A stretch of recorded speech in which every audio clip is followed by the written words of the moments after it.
पुस्तक 34 अध्याय 8 खनन। जी निंग ने विशाल पत्थर की एलिफेंट दीवार पर नजर डाली। वरिष्ठ, कृपया मुझे पहले ये देखने दीजिए कि क्या वे इसे अवशोषित भी कर सकते हैं। आगे बढ़ो। निंग की पीठ पर रखे म्यान से एक उत्तरी धनुष तलवार निकली और सीधे पत्थर की एलिफेंट दीवार की ओर जा लगी। फट! उत्तरी धनुष तलवार ने दीवार को जरा भी नुकसान नहीं पहुंचाया, लेकिन जैसे ही वह तलवार की नोक दीवार को छूते हुए वहां लटकी, वहां मौजूद सभी लोग देख सकते थे कि संपर्क बिंदु पर एक छोटा सा गड्ढा धीरे धीरे दिखाई देने और फैलने लगा था। गुरुजी, ये डीप फायर ब्लैकस्टोन है, हम इसे अवशोषित कर सकते हैं। नॉर्थवो तलवार की सतह पर एक बच्चा प्रकट हुआ और उत्साह से निंग की ओर पुकारा। निंग मुस्कुराए बिना नहीं रह सका।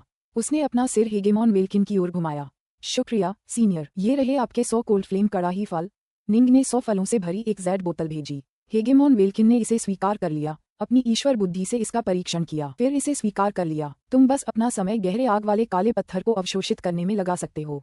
मैं जाता हूँ। हेगेमॉन वेल्किन की नजर उत्तर धनुष तलवार की ओर गई, जो धीरे धीरे पत्थर की एलिफेंट दीवार में गहराई तक धंस गई थी। अब तक उसके आसपास से गहरे आग वाले काले पत्थर का एक बड़ा हिस्सा गायब हो चुका था। मैं भी गहरे आग वाले काले पत्थर के इस विशाल टुकड़े को नहीं हटा पा रहा हूँ, लेकिन तुम्हारी तलवारें इसे अवशोषित कर सकती हैं। हाँ, फिर भी जीवनदायिनी हथियारों को उन्नत करना एक अविश्वसनीय रूप से कठिन प्रक्रिया है। भले ही आप उन्हें भारी मात्रा में सामग्री अवशोषित करने दें और उन्हें उनकी भौतिक सीमा तक उन्नत करें, अगर आप उन्हें ब्रह्मांड के खजानों में बदलना चाहते हैं तो उन्हें समान रूप से अविश्वसनीय स्तर के सार कोर की आवश्यकता होगी। मैंने अपने जीवनदायिनी हथियार विकसित किए हैं, लेकिन अफसोस है कि मैं कोई ब्रह्मांड का खजाना नहीं बना पाया हूँ। ये सुनकर निंग ने सिर हिलाया। ब्रह्मांड का खजाना बनाना कोई आसान काम नहीं था। हेगेमॉन वेल्किन ने कहा, मेरे लिए ब्रह्मांड के उस बेपरवाह खजाने की खोज करना मेरे समय का बेहतर इस्तेमाल है। अभी भी कुछ लोग हैं जो मुझे अपना स्वामी मानने को तैयार होंगे। वरिष्ठ, ऐसा इसलिए है क्योंकि आप एक हेगेमॉन हैं। पास में खड़े नाइनडस्ट ने बीच में ही टोकते हुए कहा। ब्रह्मांड के खजानों का हेगेमॉन के सामने झुकना सामान्य बात है, लेकिन क्या डाउनलॉर्ड्स हमारे जैसे हैं? जब तक हमें सचमुच अविश्वसनीय भाग्य नहीं मिलता, हमारे लिए ब्रह्मांड के खजानों को अपने अधीन कर पाना लगभग असंभव है।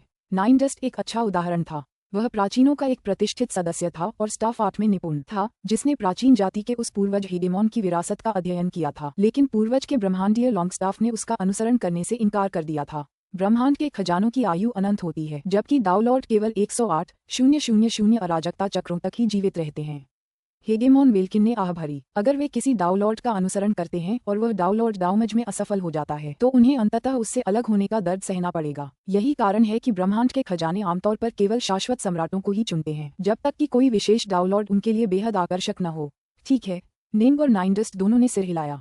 अंतिम विदाई वाकई बहुत कष्टदायक थी। जीवनदायिनी हथियारों और उनके स्वामियों के बीच का रिश्ता लगभग पारिवारिक था, और यही बात ब्रह्मांड के खजानों और उनके स्वामियों के बीच के रिश्ते पर भी लागू होती थी। यही कारण था कि इतने सारे ब्रह्मांड के खजानों को कई अराजकता चक्रों के बावजूद अपने मूल दिवंगत स्वामियों की याद आती रही। दरअसल वे अक्सर अपने नए और पुराने स्वामी के बीच समानताओं के आधार पर नए स्वामियों का अनुसरण करना चुनते थे। उनके व्यक्तित्व, विशेषताएं और यहाँ तक कि दाव भी समान होने चाहिए थे। ठीक है, तुम दोनों नौजवानों को कड़ी मेहनत करनी चाहिए। मुझे उम्मीद है कि दूर भविष्य में मैं तुम दोनों से फिर मिल पाऊंगा, हेगेमॉन वेल्किन ने हंसते हुए कहा। फिर उसने हाथ हिलाया, जिससे वह उड़ने वाला जहाज एक बार फिर प्रकट हो गया। वह अपने जहाज में घुस गया, फिर स्पेस टाइम को चीरता हुआ तुरंत गायब हो गया। निंग और नाइनडस्ट ने हेगेमॉन वेल्किन को जाते हुए देखा और उनके मन में मिश्रित भावनाएं थीं। उन्हें समझ आ गया था कि उनसे दोबारा मिलने की संभावना बहुत कम है। हेगेमॉन, मुझे अपने दावमज में अवश्य सफल होना है और एक हेगेमॉन बनना है, नाइनडस्ट ने दांत पीसते हुए कहा। दावमज में सफल हो जाओ। निंग की आंखें भी संकल्प और इच्छा से भरी थीं। निंग और नाइनडस्ट दोनों ही दावमज में अपनी संभावनाओं को लेकर आश्वस्त नहीं थे। जो कोई भी फ्यूज्ड सुप्रीम दाव में महारत हासिल कर लेता, वह दावमज पूरा करने पर हेजेमोन बन जाता। लेकिन अफसोस, ये बहुत मुश्किल था। निंग के बारे में क्या? उसका ओमेगा स्वॉर्ड दाव उससे भी कहीं ज्यादा मुश्किल था। हालांकि उन्हें आत्मविश्वास नहीं था, फिर भी उनमें इच्छा और उत्सुकता थी। दावमज हर किसी के लिए अंतिम लक्ष्य था, लेकिन निंग के दिल में सबसे ज्यादा महत्वपूर्ण अपनी पत्नी यूवेई को पुनर्जीवित करना था। उसके साधना लक्ष्य और दावमज उसके बाद दूसरे स्थान पर थे। स्विश स्विश स्विश स्विश स्विश। निंग वहीं खाली अंधेरे में खड़ा था। उसने अपनी उंगली हिलाई, जिससे बाकी 5 उत्तरधनुष तलवारें उसकी पीठ पर रखे म्यान से निकलकर सामने खड़ी विशाल पत्थर की एलिफेंट दीवार की ओर उड़ गईं। वे पहली उत्तरधनुष तलवार से जुड़कर एक गोलाकार आकृति बना गईं, जिसका व्यास लगभग 1000 किलोमीटर था। बच्चों, इस क्षेत्र में अपना रास्ता बनाने के लिए अपनी पूरी कोशिश करो और गहरे काले पत्थर के हजारों किलोमीटर के गोले खोदो, निंग ने मुस्कुराते हुए कहा। हाँ मास्टर, हाँ, हमारे मालिक कितने होशियार हैं। वह चाहते हैं कि हम डीप फायर ब्लैकस्टोन अयस्क खोदने में उनकी मदद करें। ये हमारे लिए छोड़ दें। 6 उत्तरी धनुष तलवारों के ऊपर बैठे बच्चों ने तुरंत उत्साहित होकर आवाजें निकालीं। नाइनडस्ट अंधेरे में निंग के बगल में खड़ा था। उसने आश्चर्य से कहा, डी डार्कनॉर्थ, क्या तुम? चूंकि नॉर्थ वो तलवारें गहरे आग वाले काले पत्थर को निगलने में सक्षम हैं, इसलिए मैं उनका इस्तेमाल स्टोन एलिफेंट वॉल का जितना हो सके उतना हिस्सा इकट्ठा करने के लिए करूंगा, निंग ने कहा। हेगेमोन भी इस विशाल चीज को पूरी तरह से हिला नहीं पाया था, लेकिन अगर मैं उन्हें छोटे छोटे टुकड़ों में बांट सकूं, तो शायद मैं ऐसा कर सकूं। अगर मैं ऐसा कर पाया तो इसकी कीमत काफी अच्छी होगी। सच, नाइनडस्ट ने खुशी से मुंह बनाया। इतना सारा डीप फायर ब्लैकस्टोन, वाह, ये तो वाकई एक बड़ी दौलत होगी।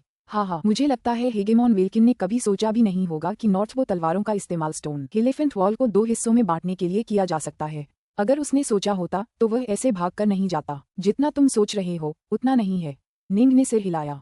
डीपफायर ब्लैकस्टोन के इतने ज्यादा इस्तेमाल नहीं होते। दाव एलायंस में इसे काफी ऊंचे दाम पर इसलिए बेचा जाता है क्योंकि यह काफी दुर्लभ है। अंतहीन प्रदेशों में इसकी मात्रा सिर्फ 3000 मीटर है। अगर मैं 10 लाख किलोमीटर लंबी स्टोन एलिफेंट वॉल को सफलतापूर्वक काट भी लूं, तो भी मैं इतना सारा डीपफायर ब्लैकस्टोन किसे बेचूंगा? जब आपूर्ति सीमित होती तो कीमतें ऊंची रहती, जब आपूर्ति अचानक आसमान छूती तो कीमतें तेजी से गिर जाती। ये और भी ज्यादा सच था क्योंकि डीपफायर ब्लैकस्टोन ज्यादा उपयोगी नहीं था। अगर यह ज्यादा उपयोगी होता तो ये दीवार सचमुच एक बड़ी संपत्ति होती। हेगेमोन वेल्किन शायद किसी भी कीमत पर दूसरी बड़ी ताकतों को मदद के लिए बुलाता और किसी तरह स्टोन एलिफेंट वॉल को छीन लेता। हेगेमन्स के लिए यह इतना मूल्यवान नहीं है, हालांकि हमारे लिए यह अभी भी एक अच्छी रकम है, निंग ने हंसते हुए कहा। Crack crack crack. 6 नॉर्थ वो तलवारें लगातार गहरे काले पत्थर के अयस्क को खा रही थीं और स्टोन एलिफेंट वॉल से अयस्क का एक गोला बनाने की पूरी कोशिश कर रही थीं। ये याद रखना जरूरी है कि 6 नॉर्थवुड तलवारों को लगभग 3 लाख मीटर के अयस्क के पहाड़ को सोखने की जरूरत थी, जो एक आश्चर्यजनक मात्रा थी। उनके लिए गहरे काले पत्थर से 1000 किलोमीटर का गोला बनाने का मतलब था कि वे मूल रूप से सिर्फ सतह का एक हिस्सा ही खा रहे थे। वास्तव में ये ज्यादा कुछ नहीं था। मात्र 1 घंटे बाद, मालिक, हम अब और फसल नहीं काट सकते और ज्यादा गहराई तक खुदाई करने का कोई रास्ता नहीं है। 6 उत्तरी धनुष तलवारों के ऊपर बैठे सभी बच्चे निंग की ओर पुकारने लगे। और गहराई तक खोदने का कोई रास्ता नहीं है। निंग चौंका। वे और गहराई तक क्यों नहीं खोद सकते? पास में ही पड़े नाइनडस्ट ने भी कहा, क्या अंदर कुछ ऐसा है जो डीपफायर ब्लैकस्टोन नहीं है? सही, ये डीपफायर ब्लैकस्टोन नहीं है, ये कुछ और ही है। हम इसे बर्दाश्त नहीं कर सकते, 6 बच्चों ने एक साथ कहा। निंग और नाइनडस्ट ने एक दूसरे को देखा। दोनों को लग रहा था कि पत्थर की एलिफेंट दीवार में शायद उनकी उम्मीद से ज्यादा राज छिपे हैं। ये याद रखना जरूरी है कि ये 10 लाख किलोमीटर से ज्यादा लंबी थी, लेकिन सिर्फ 1000 किलोमीटर चौड़ी, जिससे ये बिल्कुल चपटी थी। उन्होंने सोचा था कि यह पूरी तरह से गहरे काले पत्थर से बनी है, लेकिन ऐसा लग रहा था मानो इसमें किसी और चीज का केंद्र हो। निंग ने निर्देश दिया, फिर 1000 किलोमीटर के दायरे में जितना संभव हो सके उतना काट दो। समझ गया, ठीक है। सभी 6 बच्चे एक साथ चिल्लाए और धीरे धीरे एक दूसरे के करीब आते गए। थोड़ी देर बाद बच्चों ने आवाज लगाई, हमारा काम पूरा हो गया। मास्टर, हमारी नक्काशी पूरी हो गई। ओह, निंग ने अपनी इच्छा शक्ति का परिचय दिया और अपनी 6 उत्तरधनुष तलवारों से थोड़ी शक्ति लगाई। धमाका। गहरे काले पत्थर का वह बड़ा गोल टुकड़ा सचमुच पत्थर की एलिफेंट दीवार के बाकी हिस्सों से अलग हो गया। अयस्क का ये टुकड़ा गोलाकार था। यह 1000 किलोमीटर लंबा था, लेकिन केवल 200 किलोमीटर गहरा था। यहाँ आओ। निंग आगे बढ़ा और अयस्क के बड़े टुकड़े को पकड़कर उसे अपनी संपदा दुनिया में खींचने की कोशिश करने लगा। उसे तुरंत एहसास हुआ कि वह कितना भारी था, फिर भी उसने कोशिश की। धमाका। 1000 किलोमीटर लंबे गहरे काले पत्थर के टुकड़े को निंग ने अपनी संपदा दुनिया में पूरी तरह खींच लिया। डीपफायर ब्लैकस्टोन एक बहुमूल्य प्राकृतिक पदार्थ है। अपनी वर्तमान शक्ति के स्तर पर मैं केवल 1000 किलोमीटर के टुकड़े ही खींच सकता हूँ, निंग ने हंसते हुए कहा। उसके जैसे विशेषज्ञ एक खास तरह की दूरदर्शिता से अपनी क्षमताओं का आकलन कर सकते थे। उसने नॉर्थवो तलवारों को 1000 किलोमीटर के टुकड़े तराशने का निर्देश इसलिए दिया था क्योंकि वह समझ सकता था कि यह आकार उसके लिए उपयुक्त है। पूरी स्टोन एलिफेंट दीवार उस टुकड़े से 1000 गुना लंबी और बहुत मोटी थी जिसे उसने अभी अभी तराशा था, जिससे वह आसानी से 10 लाख गुना ज्यादा विशाल हो जाती थी। इसके मूल में अन्य पदार्थ भी थे। यही कारण था कि हेगेमोन भी इसे बलपूर्वक नहीं खींच सकते थे। डार्कनॉर्थ, देखो। नाइनडस्ट पहले ही उड़कर ऊपर आ चुका था और उसने तुरंत निंग को आवाज दी। निंग भी उड़कर ऊपर आया। जब वह आया तो उसने देखा कि गहरे काले पत्थर के तराशे हुए गड्ढे के नीचे एक तरह का चांदी जैसा सफेड पदार्थ था जो कई रूनों से ढका हुआ था। ये जटिल रून एक ही बेहद विशाल आकार के हिस्से लग रहे थे। ये स्क्रिप्ट, इसकी शैली एज्योर फ्लावर सील ड्रीमडस्ट स्क्रिप्ट और उन 3 पात्रों से काफी मिलती जुलती लगती है जिन्हें मैंने क्रिम्सन वेव टेम्पल में देखा था। निंग ने आंखें सिकोड़ लीं। डार्कनॉर्थ, ये पत्थर की एलिफेंट दीवार अपने भीतर एक बड़ा रहस्य समेटे हुए प्रतीत होती है।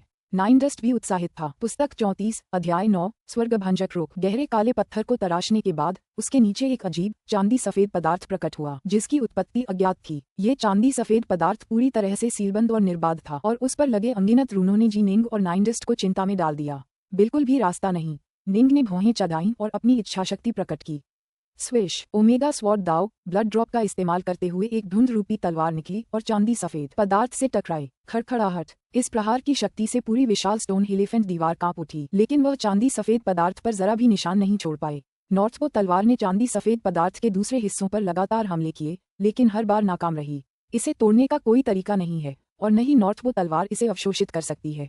निंग ने अपना सिर हिलाया। स्टोन एलिफेंट वॉल की बाहरी परत गहरे काले पत्थर की है और भीतरी परत चांदी सफेद पदार्थ की है। क्या ये हो सकता है कि यह पूरी तरह ठोस हो? आखिर यह चीज किस काम की थी? नाइनडस्ट हैरान था। चलो खुदाई जारी रखते हैं। निंग मुस्कुराया। मैं देखना चाहता हूँ कि स्टोन एलिफेंट वॉल के अंदर की चांदी जैसी सफेद वस्तु में वाकई कोई छेद तो नहीं है। अगर हम इसके रहस्यों को न भी खोज पाएं, तो भी गहरे काले पत्थर का अयस्क ही काफी कीमती है। निंग मानसिक रूप से बिल्कुल शांत था। उसने सौभाग्य और दुर्भाग्य दोनों को समान रूप से स्वीकार किया। साहसिक यात्रा के दौरान जब कोई अनजान अजीब रहस्यों से रूबरू होता है, तो मानसिक संतुलन खो देने पर वह आसानी से खतरे में पड़ सकता है। जल्द ही मौत आ जाती है। निंग और नाइनडस्ट अंतहीन अंधेरे में देखते रहे, क्योंकि 6 नॉर्थबो तलवारें लगातार गहरे काले पत्थर की बाहरी परत को खा रही थीं और पत्थर की एलिफेंट दीवार को लगभग 1000 किलोमीटर लंबे कई घनों और गोलों में काट रही थीं।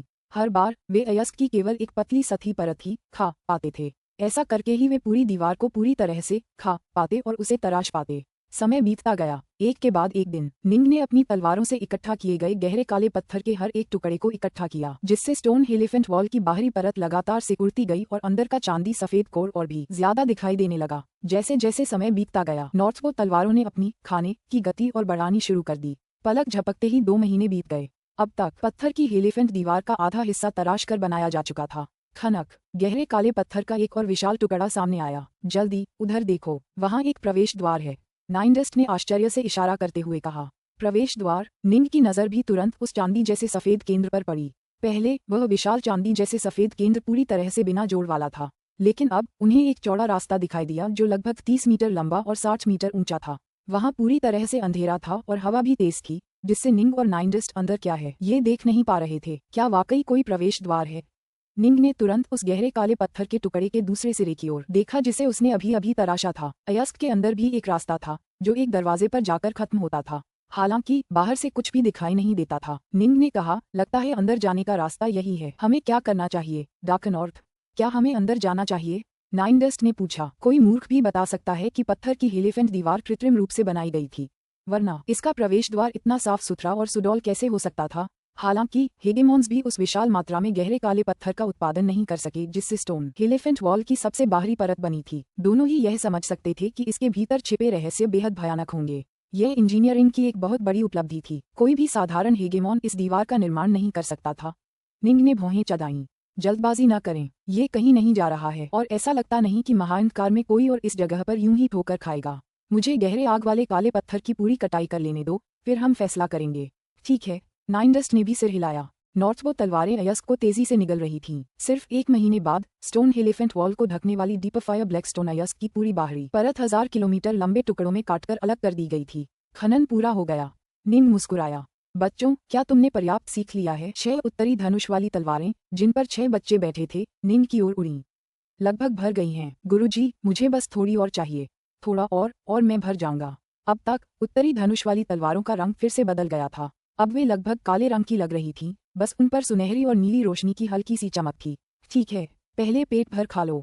खाने के बाद मेरे साथ अंदर आओ और देखो। निंग ने उत्सुकता से पूरी तरह से कटी हुई पत्थर की एलिफेंट दीवार को देखा। वह अब पूरी तरह से चांदी जैसी सफेद हो गई थी और अनगिनत रूनों से ढकी हुई थी जो एक ही अक्षर बनाते थे। हालांकि उसने यह अक्षर पहले कभी नहीं देखा था। वह समझ गया कि यह टाइगर हिल शब्द का प्रतिनिधित्व करता है। पत्थर की एलिफेंट दीवार में सिर्फ एक ही प्रवेश द्वार था और वह इतनी अच्छी तरह छिपा हुआ था कि हेगेमॉन वेल्किन भी उसे खोज नहीं पाया था। निंग उसे सिर्फ अपनी तलवारों की बदौलत ही खोज पाया था, जो गहरे काले पत्थर को चीरने में सक्षम थीं। 6 नॉर्थबो तलवारें गहरे काले पत्थर के अयस्क के आखिरी टुकड़े में गहराई तक उतर गईं और उसे तेजी से खा गईं। सिर्फ आधे दिन बाद वे अपनी चरम सीमा पर पहुंच गईं। मालिक, मेरा पेट भर गया है। मैं एक और निवाला नहीं खा सकता। मैं अब और गहरे काले पत्थर को नहीं खा सकता। 6 उत्तरी धनुष तलवारें खुशी से तृप्त हुईं और सीधे निंग की ओर उड़ चलीं। निंग ने उत्तर धनुष की एक तलवार को जांचने के लिए उठाया। अब वे पहले से कहीं ज्यादा भारी हो गई थी और उनका मूठ भी थोड़ा मोटा हो गया था। हालांकि धार पहले जैसी ही तेज थी। मुझे इन्हें आजमाकर देखने दो। निंग ने तुरंत अपने ओमेगा स्वॉर्ड दाव के 5 आसन करने शुरू कर दिए, जबकि नाइनडस्ट एक तरफ से ईर्ष्या से देख रहा था। उसके पास एक जीवन रक्षक हथियार भी था, लेकिन जाहिर है कि वह निंग जितना विकसित नहीं हो रहा था। धमाका। निंग ने 2 हाथों से जोरदार वार किया जिससे उसके आसपास का अंधेरा अंतरिक्ष पूरी तरह से चकनाचूर हो गया। यहाँ तक कि समय भी टूट गया जिससे उसके आसपास के क्षेत्र में स्पेस टाइम एक पूरी तरह से अर्थहीन अवधारणा बन गया। इस भयानक प्रहार के साथ घना कोहरा छाया हुआ था जो अपने विरोध में आने वाली सभी चीजों को कुचल रहा था। इसने लगभग 10 अरब किलोमीटर के दायरे में मौजूद हर चीज को, जिसमें स्पेस टाइम भी शामिल था, लगभग तुरंत ही वाष्पीकृत कर दिया। ये प्रहार इतना भयानक था कि निंग का सामना करने वाले 10,000 डाउनलॉड्स भी इससे नष्ट हो जाते। कितना भयानक! नाइनडस्ट सेक्लॉर्ड ये देखकर चौंक गया।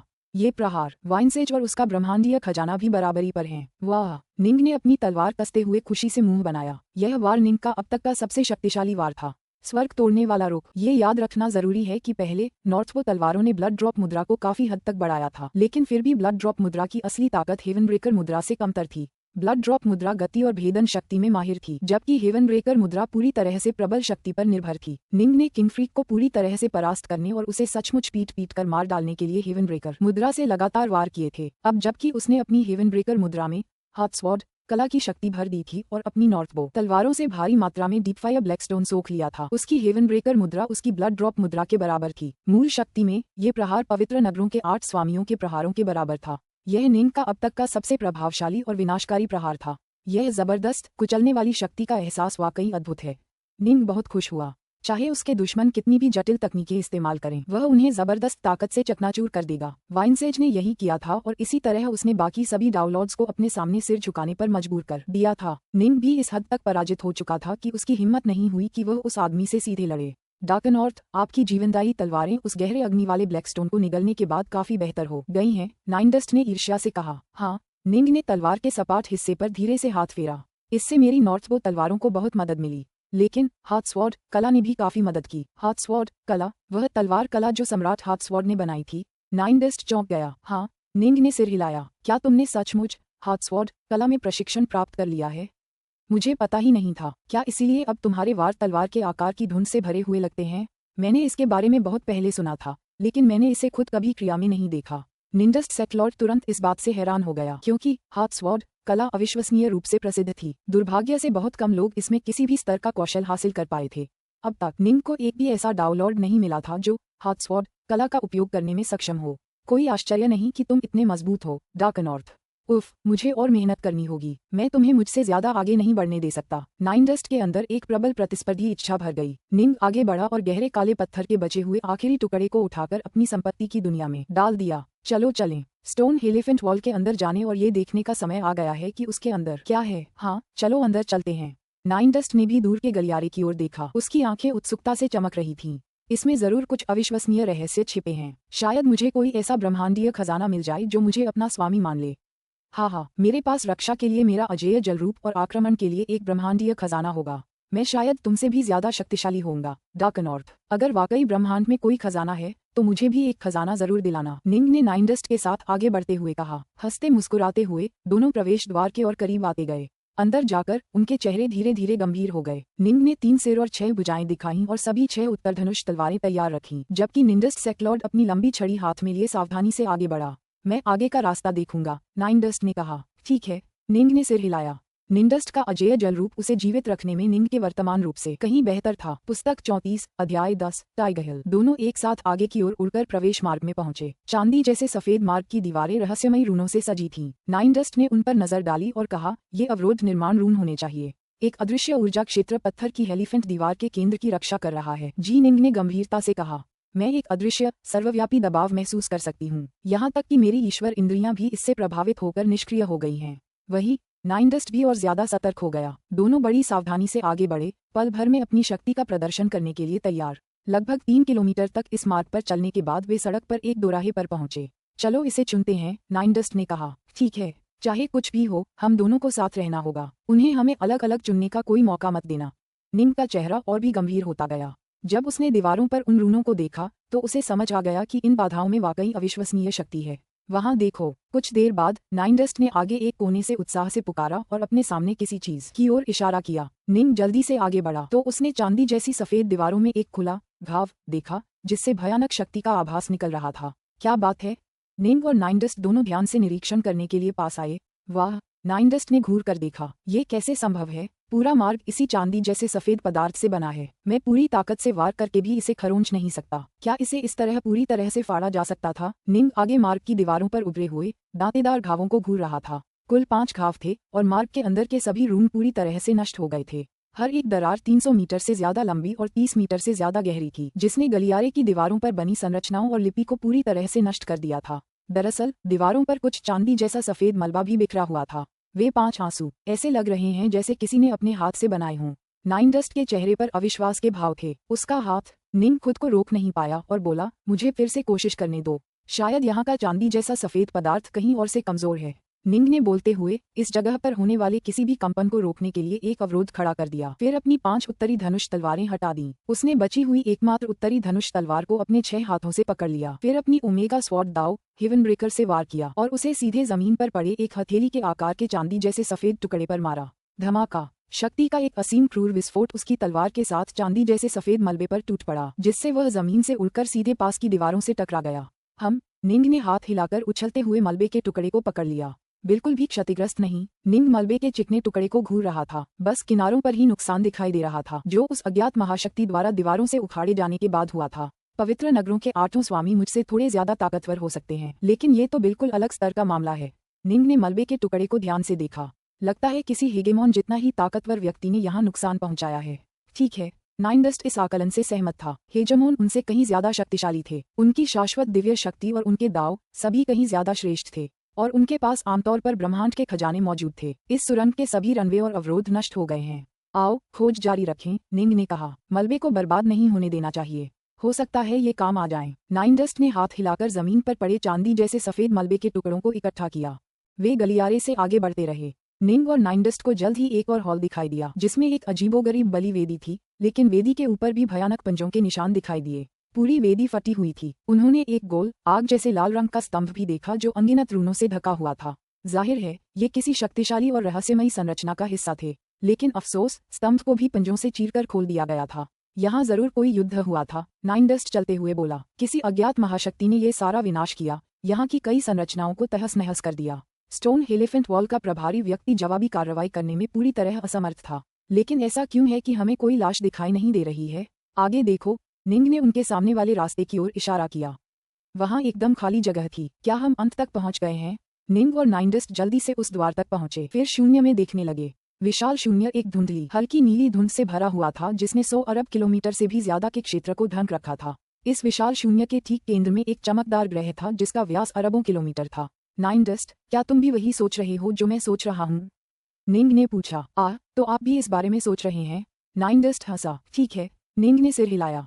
ये शैली, ये सिथे जाति की शैली होनी चाहिए। जब वे उस विशाल मानवरूपी के शरीर में थे, तो उन्होंने देखा था कि वह अनगिनत पत्थर के रास्तों और विशाल ग्रहों से भरा हुआ था। निंग ने उन्हीं ग्रहों में से एक में अपना तीसरा शिष्य प्राप्त किया था, जिसका नाम स्काईविंड था। वह विशाल मानवरूपी सिथे था, और उसने एक हेगेमॉन को सीधे मार डाला था और दूसरे को इतनी बुरी तरह घायल कर दिया था कि दूसरा हेगेमॉन, जो प्राचीन जाति का सदस्य था, अपने घावों से मर गया था। निंग ने कहा, स्टोन एलिफेंट वॉल के निर्माता ने इसके निर्माण में गहरे काले पत्थर के साथ साथ इस अज्ञात चांदी सफेद पदार्थ का भी उपयोग किया। ऐसा लगता है कि सिथे भी ऐसा ही कर सकते हैं। हाँ, सिथे कई क्षेत्रों में हम साधकों से कहीं आगे निकल गए। नाइनडस्ट ने सहमति जताई। हालांकि सिथे का सफाया हो चुका था, फिर भी उनकी शक्ति निर्विवाद थी। उनकी इसी शक्ति के कारण ही ऑटोक्स को सभी साधक सभ्यताओं का नेतृत्व करते हुए उनके विरुद्ध युद्ध करने के लिए बाध्य होना पड़ा था। युद्ध की लपटों ने अनगिनत जगहों को भर दिया था, जिसके कारण फ्लेमड्रैगन रियल्म्स ने उस समय अपने सभी हेगेमॉन खो दिए थे।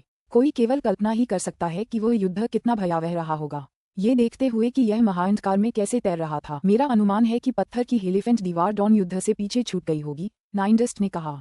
इसमें ज्यादा खतरा नहीं होना चाहिए, लेकिन ये पूरी तरह से शक्ति के उस अदृश्य आभामंडल से भरा हुआ है, और मुझे लग रहा है कि यह उस मानव सदृश प्राणी से भी ज्यादा खतरनाक है जिसमें हम थे, निंग ने कहा। हालांकि तार्किक रूप से ये खतरनाक नहीं होना चाहिए, फिर भी थोड़ी सी भी बची हुई शक्ति हम दोनों को मिटा देने के लिए काफी हो सकती है। ठीक है, नाइनडस्ट ने आंखें सिकोड़ लीं। चलो कोशिश करते हैं, हो सकता है हमें अंदर कोई बड़ा खजाना मिल जाए। ठीक है, चलो उड़ते हैं। निंग ग्रह की ओर उड़ने वाला पहला व्यक्ति था। सिथे द्वारा छोड़े गए खजाने अक्सर एक विशाल संपत्ति का प्रतिनिधित्व करते थे। क्रिम्सन वेव मंदिर एक अवशेष मात्र था, लेकिन ये फ्लेमड्रैगन रियल्म्स के तीनों हेजेमोन्स की संयुक्त कुल संपत्ति से भी अधिक मूल्यवान था। हो सकता है कि स्टोन एलिफेंट वॉल के अंदर कुछ ऐसा हो जिसका मूल्य क्रिम्सन वेव मंदिर के बराबर हो। निंग इससे कैसे पीछे हट सकता था? इस ग्रह के अंदर जीव हो सकते हैं, नाइनडस्ट ने निंग के बगल में उड़ते हुए कहा। पिछली बार जब हम आपके शिष्य स्काईविंड की मातृभूमि में दाखिल हुए थे तो स्थानीय लोगों ने हमें लगभग तुरंत ही खोज लिया था। क्या हमें इस बार अपनी आभा को छिपाना चाहिए? हाँ, हमें ऐसा करना चाहिए।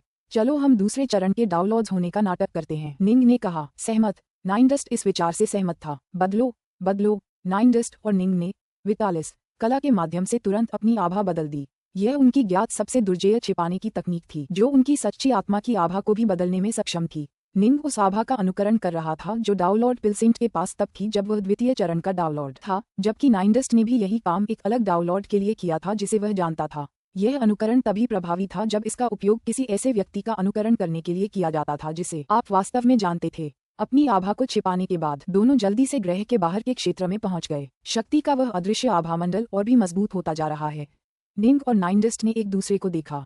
स्वूश स्वूश दोनों सावधानी से ग्रह की ओर उड़े। ग्रह बादलों और धुंध की एक मोटी परत से घिरा हुआ था। वे बादलों की कई परतों के बीच से उड़ते हुए धीरे धीरे अपने नीचे की दुनिया को देखने लगे। यह एक विशाल दुनिया थी जो अनेक पर्वतों से भरी हुई थी और इसमें असंख्य जीव जंतु भरे हुए थे। यहाँ जीवन है, वे मानव जैसे दिखते हैं। निंग की दृष्टि भयावह रूप से तेज थी जिससे वह उन्हें स्पष्टता से देख पा रहा था। उनके आभामंडल से लगता है कि यहाँ के सभी जीव काफी शक्तिशाली हैं। यहाँ कई स्वर्गिक देवता और दिव्य अमर हैं और मैं तो बड़े देवताओं और पैतृक अमरों को भी देख सकता हूँ। धमाका। उन्हें दूर से आती हुई शक्ति की हल्की प्रचंड लहरें महसूस हो रही थीं। वहाँ लड़ाई चल रही है। नाइनडस्ट ने लड़ाई की दिशा की ओर देखा। चलो चलकर देखते हैं। दोनों फौरन उड़कर ऊपर पहुंचे। हवा में अपनी स्थिति से वे दूर हो रहे भीषण युद्ध को तुरंत देख पाए। दोनों पक्षों की सेनाएं एक दूसरे के विरुद्ध भीषण युद्ध कर रही थीं। सभी विश्व स्तरीय साधक, नाइनडस्ट ने सहजता से कहा। उनके लिए विश्व स्तरीय साधक सचमुच चींटियों से ज्यादा कुछ नहीं थे। उनमें से लगभग 60 दो पक्षों में बटे हुए लड़ रहे थे। इतने सारे विश्व स्तरीय साधकों को नियंत्रित करने में सक्षम कोई व्यक्ति काफी शक्तिशाली होना चाहिए, नाइनडस्ट ने कहा। हमें उनसे इस ग्रह के बारे में काफी कुछ सीखने को मिलेगा और इस तरह इस पत्थर की एलिफेंट दीवार के रहस्यों को और तेजी से समझने में मदद मिलेगी। ठीक है, नाइनडस्ट ने सिर हिलाया। दोनों ही बेहद सतर्क रहे। सिथे द्वारा छोड़े गए अवशेषों में मूल रूप से मौजूद शक्ति का एक अंश ही उनकी जान लेने के लिए पर्याप्त था। वे सावधान कैसे नहीं हो सकते थे। निंग और नाइनडस्ट तुरंत ही विश्व स्तरीय साधकों के समूह की ओर उड़ चले। पुस्तक 34 अध्याय 11 तियानेलो। निंग और नाइनडस्ट तेजी से धुंध की ओर युद्ध क्षेत्र की ओर उड़ चले। इस बीच विश्व स्तरीय साधकों के बीच युद्ध अपने चरम पर पहुंच रहा था। वार कृपाण की रोशनी ने एक विश्व देवता के शरीर को चीरकर उसे 2 टुकड़ों में काट डाला। एक ही धड़कन के बाद उसका शरीर धूल में मिल गया। सफेद वस्त्र पहने, कुल्हाड़ी लिए वह व्यक्ति घृणा से भरे चेहरे के साथ एक अन्य विश्व स्तरीय साधक की ओर झपटा। वह स्पष्ट रूप से युद्ध के मैदान का सबसे शक्तिशाली व्यक्ति था। वह बेहद तेज था और उसकी कृपाण कला असाधारण रूप से क्रूर थी। माजी दूसरा विश्व स्तरीय साधक स्पष्ट रूप से बहुत कठिन स्थिति में था। माजी, इसे बंद करो। माजी, तुम नीच हो। तियानेलो कबीले के हम सदस्यों पर हमला करने की तुम्हारी हिम्मत कैसे हुई? अन्य विश्व स्तरीय साधक गुस्से से चिल्लाए। तुमने मेरे कबीले को बाहर निकलने का रास्ता देने से इनकार कर दिया, इसलिए मैं भी तुम्हें बाहर निकलने का रास्ता नहीं दे रहा। उन्हें मार डालो, मेरे कबीले के लोगों, उन सबका सफाया कर दो। अगर उनमें से एक भी बच निकला तो हम बड़ी मुसीबत में पड़ जाएंगे। अगर हम उनका सफाया कर सकें तो हम अपने कबीले को दूसरी जगह ले जा सकते हैं और तियानेलो कबीले के किसी दुश्मन से मिल सकते हैं। माजी के चेहरे पर एक क्रूर भाव था और वह दहाड़ रहा था। मारना, इन तियानेलो कबीले के लोगों को मार डालो, उन्हें मिटा दो। हालांकि तियानेलो कुल के लोगों की कुल युद्ध शक्ति ज्यादा थी, लेकिन माजी नाम का योद्धा अकेले ही बहुत शक्तिशाली था। अब तक इस संघर्ष में उसने अकेले ही कुल 12 विश्व स्तरीय साधकों को मार गिराया था। वह तियानेलो कुल के योद्धाओं को पीछे हटने के कगार पर ला खड़ा करने में कामयाब रहा था। बस कुल के सख्त कानूनों का डर उन्हें पूरी तरह से पीछे हटने से रोक रहा था। वे तियानेलो कबीले के आदेश पर इस छोटे कबीले द्वारा अर्जित एक खजाना, एक खास बगबीस्ट मूल घटक छीनने आए थे। वे दबंगई से पेश आने के इतने आदी हो चुके थे कि वे छोटे कबीले का नरसंहार करने और फिर उस खजाने को कबीले के उच्च स्तरीय सदस्यों को देने की योजना बना रहे थे। छोटे कबीले के पास जो और खजाने थे, उनका क्या? वे उन्हें भी आपस में बांटने वाले थे। उन्होंने पहले एक दल बनाया था, सबको फंसाने और कत्लेआम करने की योजना बना रहे थे। उन्होंने कभी सोचा भी नहीं होगा कि इस कमजोर कबीले का नेता माजी इतना अविश्वसनीय रूप से शक्तिशाली था कि वह दल को तहस नहस कर सकता था और फिर अपने कबीले के विश्व स्तरीय साधकों को युद्ध में आगे बढ़ाकर बाहर निकलने में सक्षम था। धत तेरी की, उन्होंने सचमुच तियानेलो कबीले के सदस्यों को मारने की हिम्मत की है। चलो हम तुरंत वहां से निकलकर कबीले को इसकी सूचना देते हैं। हम कबीले से पूरी सेना भेजकर उनका सफाया करवा देंगे और उनमें से किसी को भी पीछे नहीं छोड़ेंगे। अब तक तियानेलो कबीले के लोग माजी के हमलों से हिल चुके थे। अंततः उन्होंने पीछे हटने का फैसला किया। हालांकि उन्हें अपने मिशन में नाकाम रहने के लिए वापस लौटने पर सजा मिलेगी, कम से कम उनकी जान तो नहीं जाएगी। चल दर, भाग जाना। तुरंत ही सभी विश्व स्तरीय साधक उन्मत्त होकर भागने लगे, लेकिन जैसे ही उन्होंने ऐसा करना शुरू किया, एक शांत आवाज गूंजी।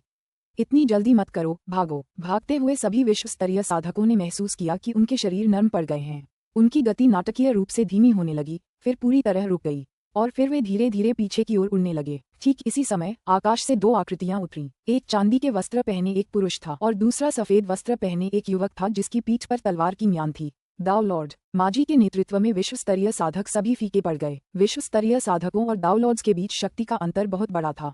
तियानेलो कबीला है ना, वे काफी शक्तिशाली लगते हैं। निंग मुस्कुराया। तो फिर चलिए हम उनके साथ शुरुआत करते हैं, नाइनडस्ट ने सुझाव दिया। सहमत। निंग की हृदय शक्ति पहले ही तियानेलो वंश के विश्व स्तरीय साधकों की आत्माओं और सच्ची आत्माओं में पूरी तरह व्याप्त हो चुकी थी, जिससे वह आसानी से उनकी आत्माओं को भेद सकता था। निंग की हृदय शक्ति अब इतनी शक्तिशाली हो गई थी कि उसे अनंत प्रदेशों के डाउ लॉर्ड्स में प्रथम स्थान प्राप्त था। विश्व स्तरीय साधकों को नियंत्रित करना उसके लिए बेहद आसान था। जल्द ही निंग ने इन साधकों की स्मृतियों की पूरी तरह से समीक्षा कर ली थी। तुम्हें क्या मिला? नाइनडस्ट ने पूछा। ये ग्रह काफी दिलचस्प है।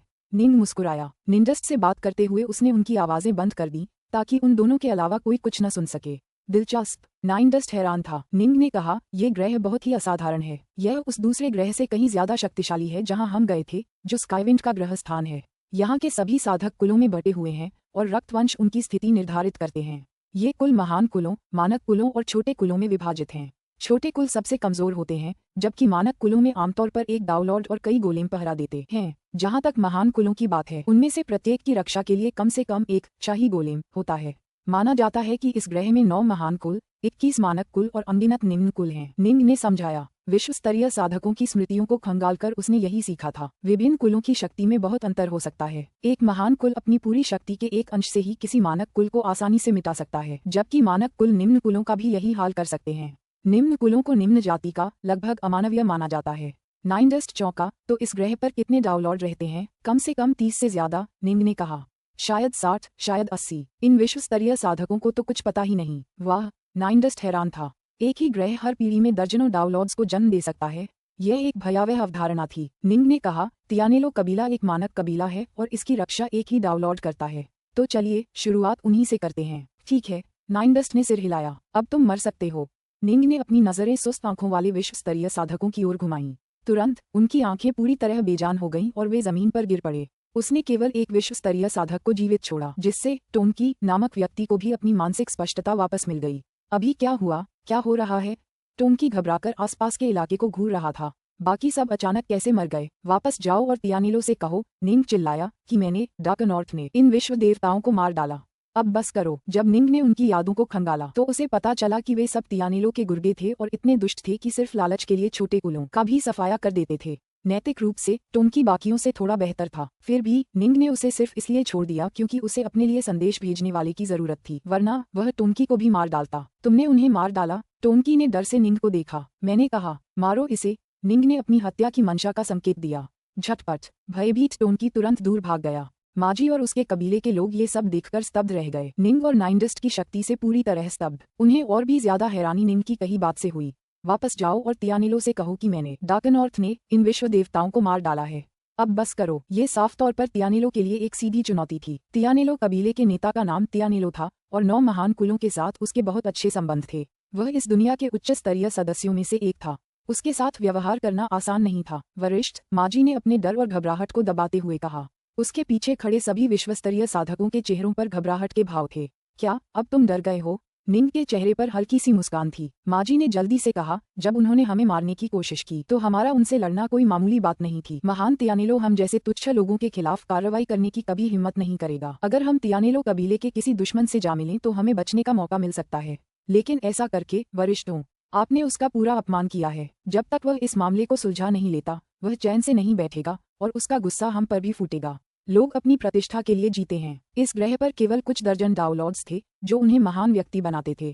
तियानेलो भला निंग द्वारा उसके चेहरे पर इस तरह बेशर्मी से थप्पड़ मारना कैसे स्वीकार कर सकता था? क्या आप ये कहना चाह रहे हैं कि हमने आपके लिए परेशानी खड़ी की है? नाइनडस्ट ने उन्हें घूर कर देखा। न, माजी को बहुत पसीना आने लगा। आहा, निंग हंसने लगा। नाइनडस्ट, इन बच्चों को डराना बंद करो। सचमुच माजी और अन्य विश्व स्तरीय साधक अब काफी बेचैन हो गए थे। बस देखते रहो, निंग ने निर्देश दिया। मैं तुम्हारी सुरक्षा की गारंटी देता हूँ। माजी और बाकी लोग हार मान गए। शायद यही बात है, अगर वे इन 2 शक्तिशाली डाउलॉर्ड्स का पीछा करते तो शायद जिंदा बच पाते, लेकिन एक बार जब वे अकेले हो जाते तो तियानेलो के लिए उन्हें खत्म करना बहुत आसान हो जाता। ठीक 1 घंटे बाद आसमान में एक विशालकाय जहाज दिखाई दिया। एक सफेद बालों वाला बूढ़ा आदमी जहाज के अगले हिस्से पर खड़ा उनकी दिशा में घूर रहा था। उसके पीछे उसके मातहतों का एक समूह था। तियानेलो आ गया है, ये तियानेलो है। माजी और अन्य लोग घबरा गए और ठंड महसूस करने लगे। निंग और नाइनडस्ट ने सिर उठाकर जहाज की तरफ देखा। नाइनडस्ट निंग को देखकर मुस्कुराया। ये तो बस थर्ड स्टेप का एक साधारण डाउनलोड है, लेकिन लगता है कि ये अपने आप में मस्त है। विशाल जहाज धीरे धीरे आकाश में उनकी ओर उड़ रहा था। श्वेत वस्त्रधारी वृद्ध जहाज के अगले भाग पर खड़ा उन्हें घूर रहा था। जब उसने देखा कि निंग और नाइनडस्ट में तो बस दूसरे चरण के डाउनलोड्स की आभा थी, तो वह थोड़ा शांत हुआ। उसने ठंडे स्वर में चिल्लाकर कहा, तुमने तियानेलो वंश के लोगों का सफाया करने की हिम्मत की और फिर मेरा अपमान किया। लगता है मुझे, तियानेलो, अपनी शक्ति का प्रदर्शन किए बहुत समय हो गया है। तो चुप रहो और अभी करो, नाइनडस्ट ने नीचे से कहा। अरे, इस रुकावट से तियानेलो और भी भड़क गया और उसकी आंखों में ठंडी रोशनी चमक उठी। अगर तुम्हारी यही इच्छा है तो मैं तुम्हें मरने के लिए भेज दूंगा। फुसफुसाहट। कम से कम 3000 मीटर लंबा एक विशालकाय पक्षी अचानक तियानेलो के सामने प्रकट हुआ। ये पक्षी नीले पंखों से ढका हुआ था और इसकी पूंछ आग जैसी लाल थी। साथ ही एक विस्मयकारी आभा भी थी। ये वास्तव में तियानेलो जितना ही शक्तिशाली था और तुरंत नीचे की ओर झपटा। पुस्तक 34, अध्याय 12 से थे। माजी और जी निंग व नाइनडस्ट के पीछे के दूसरे विश्व स्तरीय साधक बहुत पहले ही घबरा गए थे। अगर आपको किसी को मारना ही है तो उसके मुंह पर थप्पड़ नहीं मारना चाहिए। यहाँ तक कि डाउनलोड्स भी बिना किसी वाजिब वजह के दूसरे डाउनलोड्स को बेशर्मी से नहीं उकसा सकते। निंग की उत्तेजक हरकतें तियानेलो को बाहर निकालने के लिए ही रची गई थीं। अगर वह इन सब के बावजूद छिप जाता तो शायद दुनिया में उसकी हंसी का पात्र बन जाता। अब ये तो काफी दिलचस्प है। नाइनडस्ट ने अपना दाहिना हाथ हिलाया, जिससे उसका आकार नाटकीय रूप से बढ़ गया। उसने आकाश और सूरज को ढक लिया और पक्षी की ओर अपने पंजे बढ़ाए। पक्षी ने एक भयंकर चीख मारी और अपने कुलों से नाइनडस्ट का हाथ नोच डाला। फुफ। एक प्राचीन साधक के रूप में नाइनडस्ट के पास एक अविश्वसनीय रूप से शक्तिशाली दिव्य शरीर था। चूंकि वह अब एक सर्वोच्च डाउनलोड था, इसलिए उसका एक भी हल्का फुल्का प्रहार गोलेम के लिए बहुत कठिन था, जो कि तीसरे चरण के डाउनलोड के बराबर ही था। उसकी विशाल उंगलियां उस पक्षी के चारों ओर लिपटी हुई थीं, जो संघर्ष करना चाहता था लेकिन पूरी तरह से मुक्त नहीं हो पा रहा था। क्या? तियानेलो अपने जहाज पर खड़े होकर ये देखकर चौंक गया। उसका गोलेम ताकत में उसके बराबर था, लेकिन एक मामूली झटके में उसे पकड़ लिया गया था। वह बिल्कुल डरावना है। मैं निश्चित रूप से उनसे नहीं लड़ सकता। मुझे भागना होगा। तियानेलो बिना किसी और बात की चिंता किए तुरंत भाग गया। निंग जमीन पर खड़ा, सिर उठाए, मुस्कुराते हुए ये सब देख रहा था। नीचे आओ। एक अदृश्य शक्ति का उभार तुरंत पूरे जहाज में फैल गया। जहाज पर सवार सभी साधक, जिनमें तियानेलो भी शामिल था, एक क्षण में एक मायावी दुनिया में फंस गए। पूरा जहाज आसमान से उतरकर जमीन पर आ गिरा। एक के बाद एक आकृतियां जहाज से बाहर निकलने लगीं। उनकी आंखें सूनी थीं। समूह का नेता सफेद बालों वाला बुजुर्ग तियानेलो था, जिसकी निगाहें भी उतनी ही सूनी थीं। वह बिल्कुल भी प्रतिरोध नहीं कर पा रहा था। यह माजी और अन्य विश्व स्तरीय साधक आश्चर्य से ये देख रहे थे। शक्तिशाली तियानेलो को नजदीकी मुकाबले में लड़ने का मौका मिलने से पहले ही मानसिक रूप से वश में कर लिया गया था। यह अकल्पनीय था। तियानेलो, निंग ने पुकारा। मैं तुमसे पूछता हूँ, इस दुनिया में सबसे ताकतवर लोग कौन हैं? 9 महान कुलों में से शीर्ष 3 कुल फूमो कुल, जुवाह कुल और नोंटी कुल हैं। ये 3 महान कुल बाकी 6 महान कुलों से कहीं ज्यादा शक्तिशाली हैं। तियानेलो की निगाहें खाली थीं और वह आगे बोल रहा था। फूमो कुल, जुवाह कुल और नोंटी कुल अविश्वसनीय रूप से शक्तिशाली हैं। इनमें से कोई भी बाकी 6 महान कुलों का आसानी से सफाया कर सकता है। वे खुद को सिथे जाति का सदस्य कहते हैं। बाकी सभी कुलों को उनके अधीन रहना पड़ता है और वे ही इस दुनिया के असली शासक हैं। तियानेलो ने स्तब्ध होकर कहा। निंग और नाइनडस्ट ये सुनकर पीले पड़ गए। क्या हुआ? इस ग्रह के 3 सबसे शक्तिशाली कुलों ने खुद को सिथे कहा था। वे खुद को सिथे कहते हैं? क्यों? निंग ने पूछा। पता नहीं। वे इस ग्रह के सबसे प्राचीन और सबसे शक्तिशाली कबीले हैं। कोई भी उनका विरोध नहीं कर सकता, तियानेलो ने कहा। जो भी ऐसा करने की कोशिश करता है वह सब मर जाता है। निंग और नाइनडस्ट ने एक दूसरे को देखा। डार्क नॉर्थ, क्या ये संभव है कि सिथे के कुछ बिखरे हुए सदस्य सचमुच बच गए हों? नाइनडस्ट ने कहा। उसे और डार्क नॉर्थ दोनों को शक था कि पत्थर की एलिफेंट दीवार सिथे ने ही बनाई होगी। यह नामुमकिन नहीं था कि कुछ सिथे इस ग्रह पर जीवित बचे हों। बिल्कुल मुमकिन है। निंग अब और भी ज्यादा उदास हो गया था। अगर ये सचमुच सिथे है तो हम बहुत बड़े खतरे में हैं। क्या तीनों महान कुलों में कोई शाश्वत सम्राट है? क्या इस दुनिया में कोई शाश्वत सम्राट है? निंग ने पूछा। कोई नहीं, तियानेलो ने रोबोट की तरह जवाब दिया। इस दुनिया में किसी भी सम्राट को आए हुए बहुत लंबा समय हो गया है। इतिहास के पन्नों में एक शाश्वत सम्राट का जिक्र जरूर है जिसने 3 महान कुलों के खिलाफ एक महायुद्ध छेड़ा था, लेकिन उन्होंने मिलकर उसे मार डाला। उन्होंने एक शाश्वत सम्राट को मार डाला। निंग ने भौहें चढ़ाईं। क्या वह सम्राट कोई साधारण डाउनलॉर्ड था जो टूटकर आगे बढ़ गया था, या वह कोई अविश्वसनीय रूप से शक्तिशाली सम्राट था? वह एक साधारण डाउनलॉर्ड था जो आगे बढ़ गया, तियानेलो ने उत्तर दिया। निंग और नाइनडस्ट दोनों ने राहत की सांस ली। क्या हमें उन्हें मारना चाहिए? नाइनडस्ट ने निंग की ओर देखा। बिल्कुल, निंग ने सिर हिलाया। अगर वे खुद को सिथे कहते हैं तो वे असल में सिथे बचे हुए लोग हैं या सिथे विरासत के उत्तराधिकारी हैं। चाहे जो भी हो, वे सिथे के कुछ राज जरूर जानते हैं। अगर तीनों महान कुलों को एक साधारण डाउनलॉर्ड से निपटने के लिए मिलकर काम करना पड़े जो आगे बढ़कर शाश्वत सम्राट बन गया, तो उन्हें इतना शक्तिशाली नहीं होना चाहिए। कम से कम उनके पास इस समय कोई शाश्वत सम्राट तो नहीं है। नाइनडस्ट ने भी सिर हिलाया। अगर उनके पास कोई शाश्वत सम्राट नहीं होता तो सिथे तकनीक और तकनीकों तक उनकी पहुंच होने का कोई फर्क नहीं पड़ता। निंग और नाइनडस्ट दोनों ही सर्वोच्च दावलॉर्ड थे। वे दोनों ही साधारण शाश्वत सम्राटों, खासकर निंग को मार डालने में सक्षम थे। निंग अब पवित्र नगरों के 8 स्वामियों के बराबर पहुंचने वाला था। शायद उनकी तुलना में वह अभी भी कुछ कमजोर था, लेकिन वह किसी भी दावलॉर्ड पर पूरी तरह से हावी हो सकता था। निंग और नाइनडस्ट जब इस गुप्त मामले पर चर्चा कर रहे थे तो उन्होंने माजी या दूसरों को अपनी बात सुनने नहीं दी। माजी और उसके विश्वस्तरीय साथी बस देखते रहे, जबकि तियानेलो ऐसे शब्द बोल रहा था जो वे सुन नहीं पा रहे थे। जागो, निंग ने धीरे से आदेश दिया। तियानेलो तुरंत होश में आ गया और उसके पीछे खड़े माथत भी। ऐसा करते ही वह एकदम से डर गया। उसे साफ याद आ रहा था कि उसने अभी अभी निंग से क्या कहा था। यह तियानेलो को यकीन ही नहीं हो रहा था। इस दुनिया में वाकई एक ऐसा इंसान है जो उसे काबू में कर सकता है और उसके कुछ राज उगलवा सकता है। स्वयंभू से थे। दिलचस्प। निंग ने नाइनडस्ट की ओर देखा।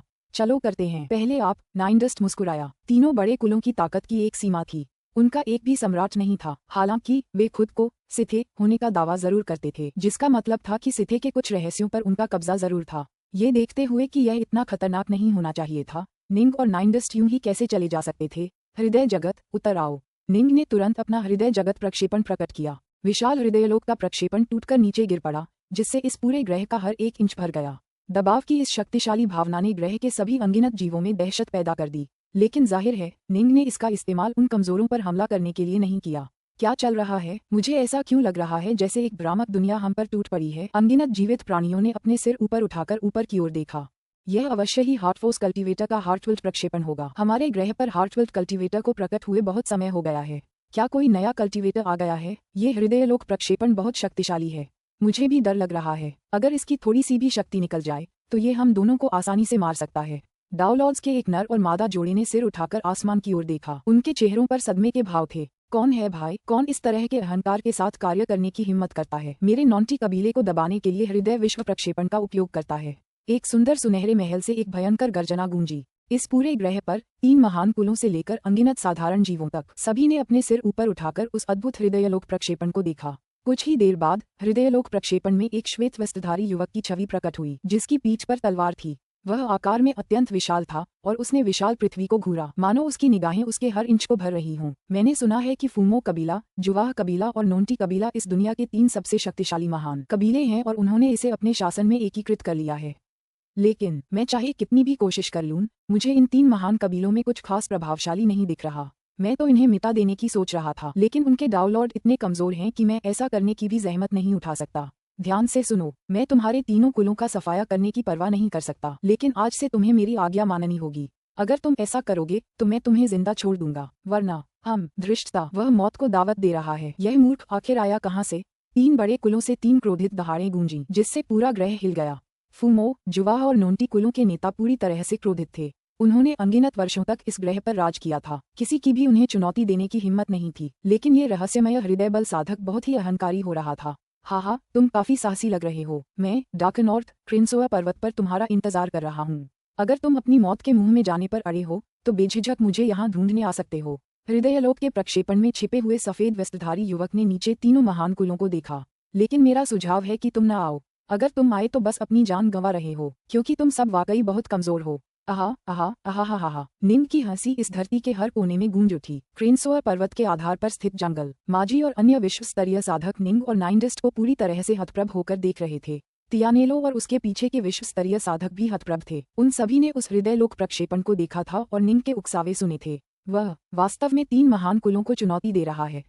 तियानेलो की आवाज कांप रही थी। आखिर वे कौन है? माजी और अन्य लोग भी भयभीत हो गए। हालांकि निंग और नाइनडस्ट बिल्कुल शांत रहे। सब हो गया। निंग ने नाइनडस्ट की ओर सिर हिलाया। इन 3 महान कुलों की हैसियत को देखते हुए वे इसे यूं ही चुपचाप नहीं सहेंगे। वे जरूर हमला करेंगे। सहमत? नाइनडस्ट ने सहमति जताई। इस तरह ये लड़ाई हमारे चुने हुए समय और स्थान पर होगी। ये हमारे लिए फायदेमंद है, चूंकि ये 3 बड़े कबीले खुद को सिथे कहते थे। निंग और नाइनडस्ट को चिंता थी कि उनका मुख्यालय शायद आसानी से नष्ट नहीं होगा। इसलिए उन्होंने युद्ध के लिए कोई और जगह चुनी। निंग की जानबूझकर की गई उकसावेबाजी का मकसद अपने दुश्मनों को क्रेनसोअर पर्वतों पर आने के लिए मजबूर करना था, क्योंकि यहाँ कोई खतरनाक संरचना नहीं थी जिसकी चिंता की जा सके। यद्यपि निंग कठोर बातें कर रहा था, लेकिन वह इतना मूर्ख नहीं था कि सीधे 3 बड़े कुलों के मुख्यालय पर हमला कर दे। पुस्तक 34 अध्याय 13 सम्राट गोलेम्स। चुनौती दिए जाने के बाद जिनिंग और नाइनडस्ट क्रेनसोअर पर्वतों में प्रवेश कर गए और तीनों महान कुलों के आगमन की प्रतीक्षा करने लगे। सच तो ये है कि निंग का सतर्क रहना सही था। ये ग्रह अपने भीतर कई रहस्य समेटे हुए था। ग्रह के केंद्र में गहराई में यहाँ लावा की एक उबलती हुई झील थी और उसके पास 3 आकृतियां बैठी थीं। इन तीनों की त्वचा चांदी जैसी थी और इनसे निकलने वाली आभा सामान्य साधकों की आभा से अलग थी। ये आकृतियां काफी विचित्र और गूढ़ थीं। उनमें से एक, जो खास तौर पर हट्टा कट्टा चांदी का आदमी था, गुर्राया। उसने सचमुच हमारे तीनों कुलों को एक साथ चुनौती देने की हिम्मत की है। मेरे साथी जुवाह और नूंटी कुल के सरदारों, क्या तुम लोगों में से किसी ने पहले इस डाकनॉर्थ के बारे में सुना है? उसके बारे में कभी नहीं सुना। मुझे नहीं पता कि वह कहाँ से आया है। 2 अन्य रजत पुरुषों ने जवाब दिया। ये डाकनॉर्थ बेहद घमंडी है और उसका हृदय लोक प्रक्षेपण अविश्वसनीय रूप से शक्तिशाली है। कम से कम हृदय बल के मामले में वह परम शिखर पर पहुंच गया है। मानसर रजत पुरुष ने कहा, मुझे लगता है कि वह एक सर्वोच्च डाउनलॉर्ड है। एक सर्वोच्च डाउनलॉर्ड? हाँ, इतने सालों के बाद हमारे इस ग्रह ने आखिरकार एक और सर्वोच्च डाउनलॉर्ड को जन्म दिया है। दुबले पतले चांदी के आदमी ने कहा, हर सर्वोच्च डाउनलॉर्ड का जन्म हमारे तीनों कुलों के लिए काफी दिलचस्प है। लंबे चांदी जैसे बालों वाले आदमी ने कहा, हमारे तीनों कुलों के लिए इस ग्रह पर ऐसा कुछ भी नहीं है जो हमारे लिए खतरा बन सके। इससे जिंदगी थोड़ी नीरस हो जाती है। बाकी 6 कुल सिर्फ इसलिए महान कुल हैं क्योंकि उनमें हमारे वंश और वंश का थोड़ा सा अंश है और इसलिए हमने उन्हें महान कुल की उपाधि दी है। अगर ऐसा न होता, वे अन्य तुच्छ कुल हमसे महान से थे से कैसे तुलना कर सकते हैं? मानसल रजत पुरुष ने ठंडे स्वर में कहा, चूंकि इस सर्वोच्च डाउनलॉर्ड ने हमें चुनौती देने का निर्णय लिया है और वह एक अत्यंत शक्तिशाली हृदय बल साधक है, तो आप दोनों को क्या लगता है कि हमें क्या प्रतिक्रिया देनी चाहिए? मैं स्वयं जाकर उसे मार डालूंगा, दुबले पतले चांदी के आदमी ने कहा। हम दोनों ने अनुष्ठान बलिदान किया है जिससे हम इस पूरे ग्रह पर एकमात्र सच्चे सिथे बन गए हैं। चांदी के बालों वाले, चांदी जैसी त्वचा वाले व्यक्ति ने अपना सिर हिलाया। हम जैसे कुलीन सिथे के लिए इन नीच जातियों से लड़ने के लिए खुद को नीचा दिखाना अपमानजनक है। गोलेम भेजना ही काफी है। मुझे भी लगता है कि गोलेम भेजना ही काफी होगा। मेरी सलाह है कि हमारे तीनों कुलों में से प्रत्येक को 2-2 सम्राट श्रेणी के गोलेम भेजने चाहिए। आप क्या सोचते हैं? बलवान चांदी के आदमी ने पूछा। अच्छा, 2 सम्राट श्रेणी के गोलेम भेजना ही काफी है। बाकी 2 रजत पुरुष इस प्रस्ताव से सहमत हो गए। उनके कुलों में अपार शक्ति थी। उनकी पूरी शक्ति का एक छोटा सा अंश भी इस पूरी दुनिया पर पूरी तरह से प्रभुत्व स्थापित करने के लिए पर्याप्त था। अनगिनत वर्षों के दौरान उनकी दुनिया ने वास्तव में एक शाश्वत सम्राट को जन्म दिया था। हालांकि वह शाश्वत सम्राट बेहद कमजोर था। इसकी तुलना में इस दुनिया के इतिहास में कहीं अधिक श्रेष्ठ डाउनलॉर्ड हुए हैं। आमतौर पर हर पीढ़ी में कम से कम एक तो होता ही था। उनमें से कुछ ने 3 महान कुलों की स्थिति को चुनौती देने की हिम्मत की और वे सभी मारे गए। कोई भी उनका विरोध नहीं कर सकता था। वे इस ग्रह के सच्चे, निर्विवाद, अडिग शासक थे। वे हमेशा से थे और हमेशा रहेंगे। सच तो ये है कि उन नए नए चुनौती देने वालों का सफाया करने के लिए उन्होंने जो शक्ति प्रकट की थी वह हमेशा उनकी पूरी शक्ति के एक अंश से ज्यादा कुछ नहीं थी। फूमो कबीले के एक अंधेरे कमरे में 6 काली आकृतियां आंखें बंद किए बिल्कुल स्थिर बैठी थीं। अचानक उनमें से 2 काली आकृतियों ने अपनी आंखें खोलीं। उनकी आंखें हरे क्रिस्टल जैसी रोशनी से चमक रही थीं। मास्टर, दोनों गोलेम ने आदरपूर्वक पुकारा। डाकनॉर्थ नाम का एक हार्टफोर्स कल्टीवेटर है। वह एक महान डाउनलॉर्ड लगता है और उसे सिथे को चुनौती देने के लिए चुना गया है। तुम दोनों क्रेनसोअर पर्वत पर जाकर उसे मार डालो। उस बलवान चांदी जैसे आदमी की आवाज जोर से उठी और पूरे कमरे में गूंज उठी। समझ गया, दोनों आकृतियों ने आदरपूर्वक कहा। बाकी 4 काली आकृतियों ने भी अपनी आंखें खोलीं। हम दोनों बाहर जाकर कुछ खाने वाले हैं, भाइयों। हा, दोनों गोलेम बड़े आत्मसंतुष्ट होकर हंसे। जल्दी करो और इस डाउनलॉर्ड डाकनॉर्थ को मार डालो, फिर वापस आओ और हमें इसके बारे में सब कुछ बताओ। हाँ, मैं बहुत बोर हो रहा हूँ। अफसोस है कि गुरु ने सिर्फ तुम दोनों को ही भेजा है। बाकी 4 गोलेम भी बोल पड़े। गोलेम होने के नाते उनकी आयु अनंत थी। ये दुनिया इतनी बड़ी नहीं थी। अब तक वे इसके हर कोने से वाकिफ थे। इसीलिए वे आमतौर पर नींद में ही समय बिताना पसंद करते थे। जब कबीले का सामना सर्वोच्च डाउनलॉर्ड्स जैसे कुछ बेहद खतरनाक विरोधियों से होता था, तभी उन्हें बाहर भेजा जाता था। स्वूश स्वूश 2 सम्राट श्रेणी के गोलेम तुरंत कमरे से बाहर निकल गए और आसमान में उड़ गए। क्रेनसोअर पर्वत, तियानेलो, माजी और बाकी सब घबराए हुए देख रहे थे। हालांकि निंग और नाइनडस्ट बस धैर्यपूर्वक प्रतीक्षा कर रहे थे। निंग का चेहरा थोड़ा तनावग्रस्त हो गया जब उसने दूर तक देखा। क्या हुआ? नाइनडस्ट हैरान था। तीनों कुलों ने अपनी सेनाएं क्रेनसोअर पर्वतों की ओर भेज दी हैं। निंग ने हैरान होकर कहा, लेकिन उन्होंने तो सिर्फ एक जोड़ी गोलेम भेजे हैं। कुल मिलाकर कुल 6 गोलेम हैं। हम दोनों के खिलाफ 6 गोलेम। नाइन डस्ट भी हैरान था। डार्क नॉर्थ, तुमने जो हार्टफुल प्रोजेक्शन दिखाया था उससे उन्हें पता चल जाना चाहिए था कि तुम शायद सर्वोच्च डाउनलॉड स्तर पर हो। उन्होंने सिर्फ 6 गोलेम क्यों भेजे हैं? जहां तक मुझे पता है ज्यादातर गोलेम ज्यादा से ज्यादा चौथे चरण के डाउनलॉड्स के बराबर ही हैं। निंग ने कहा, कुछ गोलेम ऐसे हैं जो डाउनलॉड स्तर से भी अधिक शक्तिशाली हैं। सच? नाइन डस्ट ने सिर हिलाया। अनंत प्रदेशों की प्रमुख शक्तियां केवल चौथे चरण के डाउनलॉड्स के बराबर गोलेम ही बना पाती थीं। हालांकि कुछ विशेष रूप से खतरनाक क्षेत्रों में कभी कभी ऐसे गोलेम होते थे जो डॉन युद्ध के बाद से पीछे छूट गए थे, जो इस स्तर से भी आगे थे। निंग ने उन 2 शक्तिशाली गोलेमों को व्यक्तिगत रूप से देखा था जो ब्राइट शो साम्राज्य के महल की रखवाली करते थे। एक मानव मूर्ति जैसा दिखता था जबकि दूसरा एक पार्श्विक मूर्ति थी, लेकिन दोनों वास्तव में गोलेम थे जिनमें शाश्वत सम्राटों की शक्ति थी। कोई नहीं जानता था कि ब्राइट शो हेगेमॉन ने उन्हें कहाँ पाया था। आप सम्राट श्रेणी के गोलेम की बात कर रहे हैं? नाइन डस्ट ने कहा। हम प्राचीन साधकों के पास कुछ हैं, लेकिन वे हमें कई साल पहले से विरासत में मिले हैं। अनंत प्रदेशों में सम्राट श्रेणी के गोलेम बहुत कम हैं और हम प्राचीन साधकों के पास उनकी संख्या उंगलियों पर गिनी जा सकती है। क्या आप मुझे बता रहे हैं कि हम पर हमला करने वाले सभी 6 गोलेम सम्राट श्रेणी के हैं? वे घास की तरह आम कब से हो गए? मुझे भी यकीन करना मुश्किल हो रहा है, निंग ने आह भरते हुए कहा।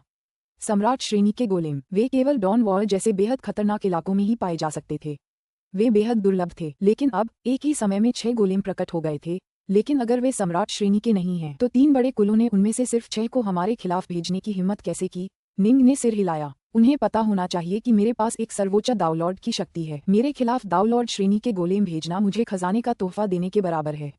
इसलिए हालांकि मुझे अभी भी यकीन करना मुश्किल लग रहा है, लेकिन ऐसा लगता है कि ये सम्राट श्रेणी के गोलेम ही होंगे। 6 सम्राट श्रेणी के गोलेम? नाइन डस्ट ने सतर्क भाव से कहा। क्या हम उनसे निपट सकते हैं? सम्राट वर्ग के गोलेमों में शक्ति का अंतर होना चाहिए। कुछ मजबूत होते हैं, कुछ कमजोर।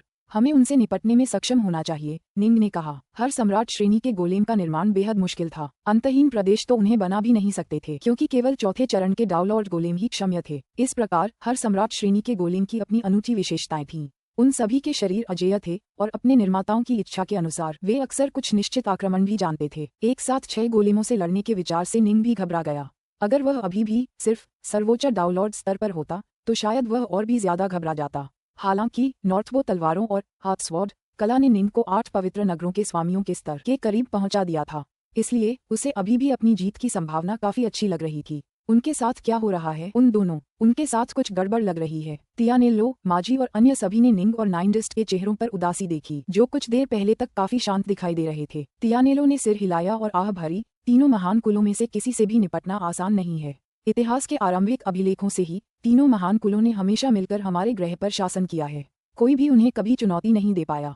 उफ, ये दोनों डाउनलॉर्ड्स भले ही बहुत शक्तिशाली हों, लेकिन वे अति आत्मविश्वासी थे। वे मौत को दावत दे रहे हैं। निंग और नाइन डस्ट अपने पीछे खड़े साधकों से बात करने की भी जहमत नहीं उठा पा रहे थे। वे बस आसमान की ओर देख रहे थे। उनके चेहरों पर उदासी छाई हुई थी। Boom boom boom boom boom boom. 6 दूरस्थ गोलेम आकाश में उड़ते हुए अविश्वसनीय शक्ति की आभा उत्सर्जित करते हुए निंग और नाइन डस्ट की ओर उड़े। इस स्तर की शक्ति, नाइन डस्ट ने धीरे से बुदबुदाया। जब वे उड़ रहे होते हैं तो उनसे निकलने वाली आभा चौथे चरण के डाउनलॉर्ड्स की क्षमता से कहीं ज्यादा होती है। वे निश्चित रूप से सम्राट श्रेणी के हैं। डार्क नॉर्थ, ये बहुत ही परेशानी भरा होने वाला है। मुझे उम्मीद नहीं थी कि 3 महान कुल इतने शक्तिशाली होंगे। सम्राट श्रेणी के गोलेमों से निपटना साधारण शाश्वत सम्राटों से कहीं ज्यादा मुश्किल था। वे लगभग अविनाशी थे। निंग ने अपने शरीर को केवल मध्यम श्रेणी के शाश्वत खजाने के बराबर प्रशिक्षित किया था, लेकिन सम्राट श्रेणी के गोलेम सभी उच्च श्रेणी के शाश्वत खजाने थे। उनके द्वारा इस्तेमाल की जाने वाली तकनीकें उनके निर्माताओं के डिजाइन पर आधारित थीं। चूंकि तीनों बड़े कुल सिथे से जुड़े हुए हैं और खुद को सिथे कहते भी हैं, इसलिए इसमें कोई आश्चर्य की बात नहीं है कि उनके पास कुछ तरकीबें छिपी हैं। निंग की आंखों में युद्ध के लिए उत्सुकता झलक रही थी। पुस्तक 34 अध्याय 14 घेर लिया गया और हमला किया गया। थोड़ा दूर हट जाओ, जी, निंग ने अचानक कहा। उसकी आवाज टिनेलो, माजी और अन्य साधकों के कानों में गूंज उठी। हो, सभी किसान दंग रह गए। वह तुम्हें भाग जाने को कह रहा है। नाइन डस्ट ने मुड़कर उन्हें घूरा। एक बार लड़ाई शुरू हो जाए तो हल्की सी भी शॉकवेव तुम्हारी जान लेने के लिए काफी होगी। हम तुम पर ध्यान नहीं दे पाएंगे और तुम्हें सुरक्षित नहीं रख पाएंगे। चल दर, जल्दी से। तियानेलो, माजी और अन्य लोगों ने तुरंत प्रतिक्रिया व्यक्त की और वे प्रकाश की किरणों में परिवर्तित हो गए जो दूर तक उड़ गईं। निंग ने अपना सिर उठाया और देखा कि 6 आकृतियां तेज गति से उनकी ओर उड़ रही हैं। उसने 3 सिर और 6 भुजाएं प्रकट की, फिर सभी 6 उत्तरधनुष तलवारें निकाल लीं। ये आ रहे हैं। अच्छा, मैं ये भी जानने को उत्सुक हूँ कि सम्राट श्रेणी के गोलेम कितने मजबूत होते हैं। नाइन डस्ट ने अपनी लंबी छड़ी तैयार रखी थी और वह भी देख रहा था। हवा में तैर रहे 6 गोलेम अचानक रुक गए। वे हवा में लटके रहे, नीचे की ओर ऐसे घूर रहे थे मानो चींटियों को देख रहे हों। सम्राट श्रेणी के गोलेम, जो तीनों महान कुलों की स्थापना के समय से ही काम कर रहे थे, अनगिनत वर्षों में कई सर्वोच्च डाउनलॉर्ड्स को मार चुके थे, इसलिए वे अपनी जीत को लेकर पूरी तरह आश्वस्त थे। तुम में से कौन डाउनलॉर्ड डार्कनॉर्थ है?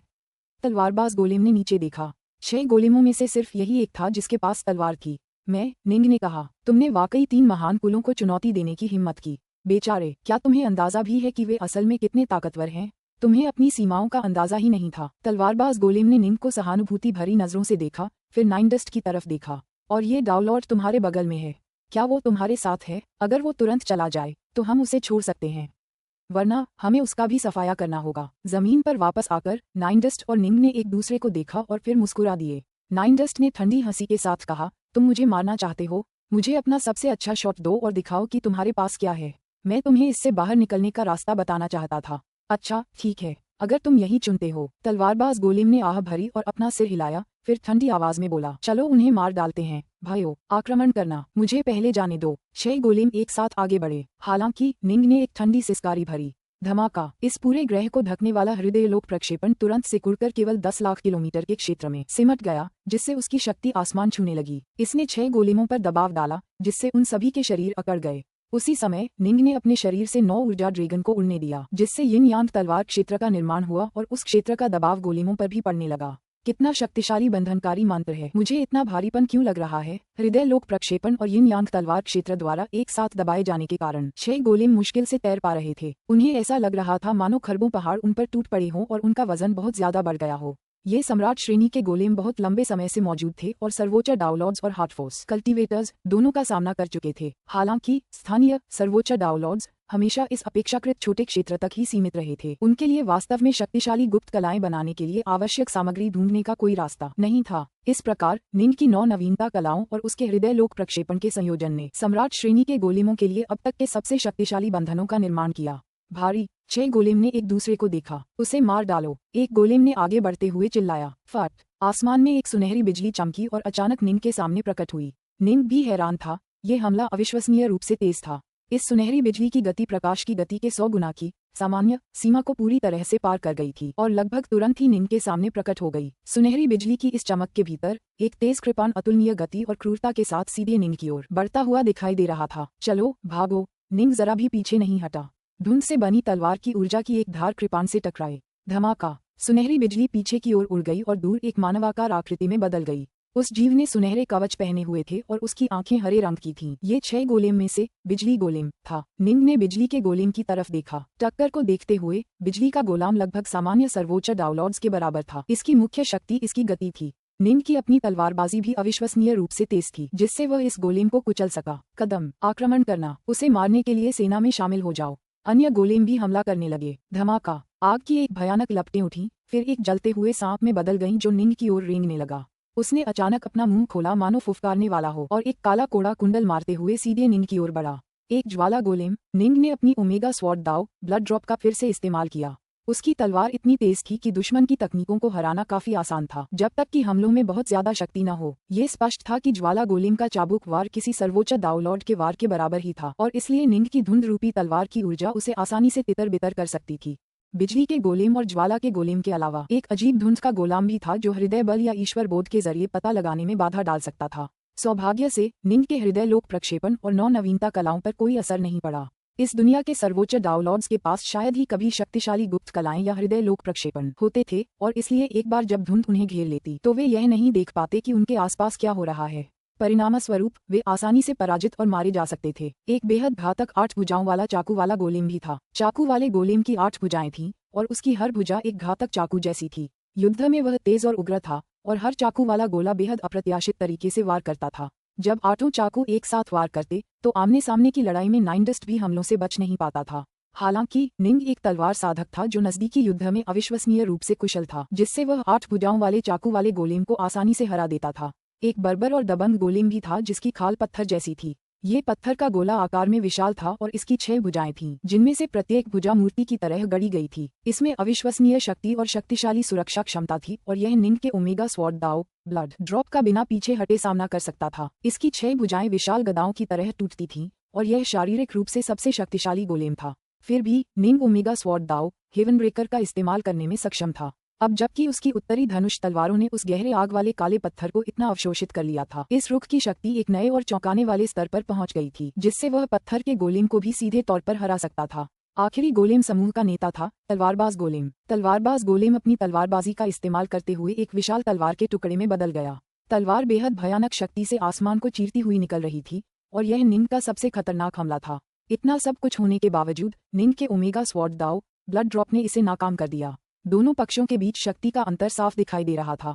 6 गोलेमों की अपनी अपनी विशेष क्षमताएं थीं और सभी सर्वोच्च डाउनलॉर्ड्स के बराबर थे। अगर वे रेडिएंट किंग या डाउनलॉर्ड ड्रीमलो जैसे लोगों के खिलाफ मिलकर काम करते तो वे आसानी से जीत जाते, लेकिन निंग के खिलाफ जाहिर है वे काफी नहीं थे। हालांकि ऊपर बताई गई लड़ाई का वर्णन करने में समय लगा, लेकिन 6 गोलेम और निंग के काउंटरों के हमले लगभग तुरंत ही हुए।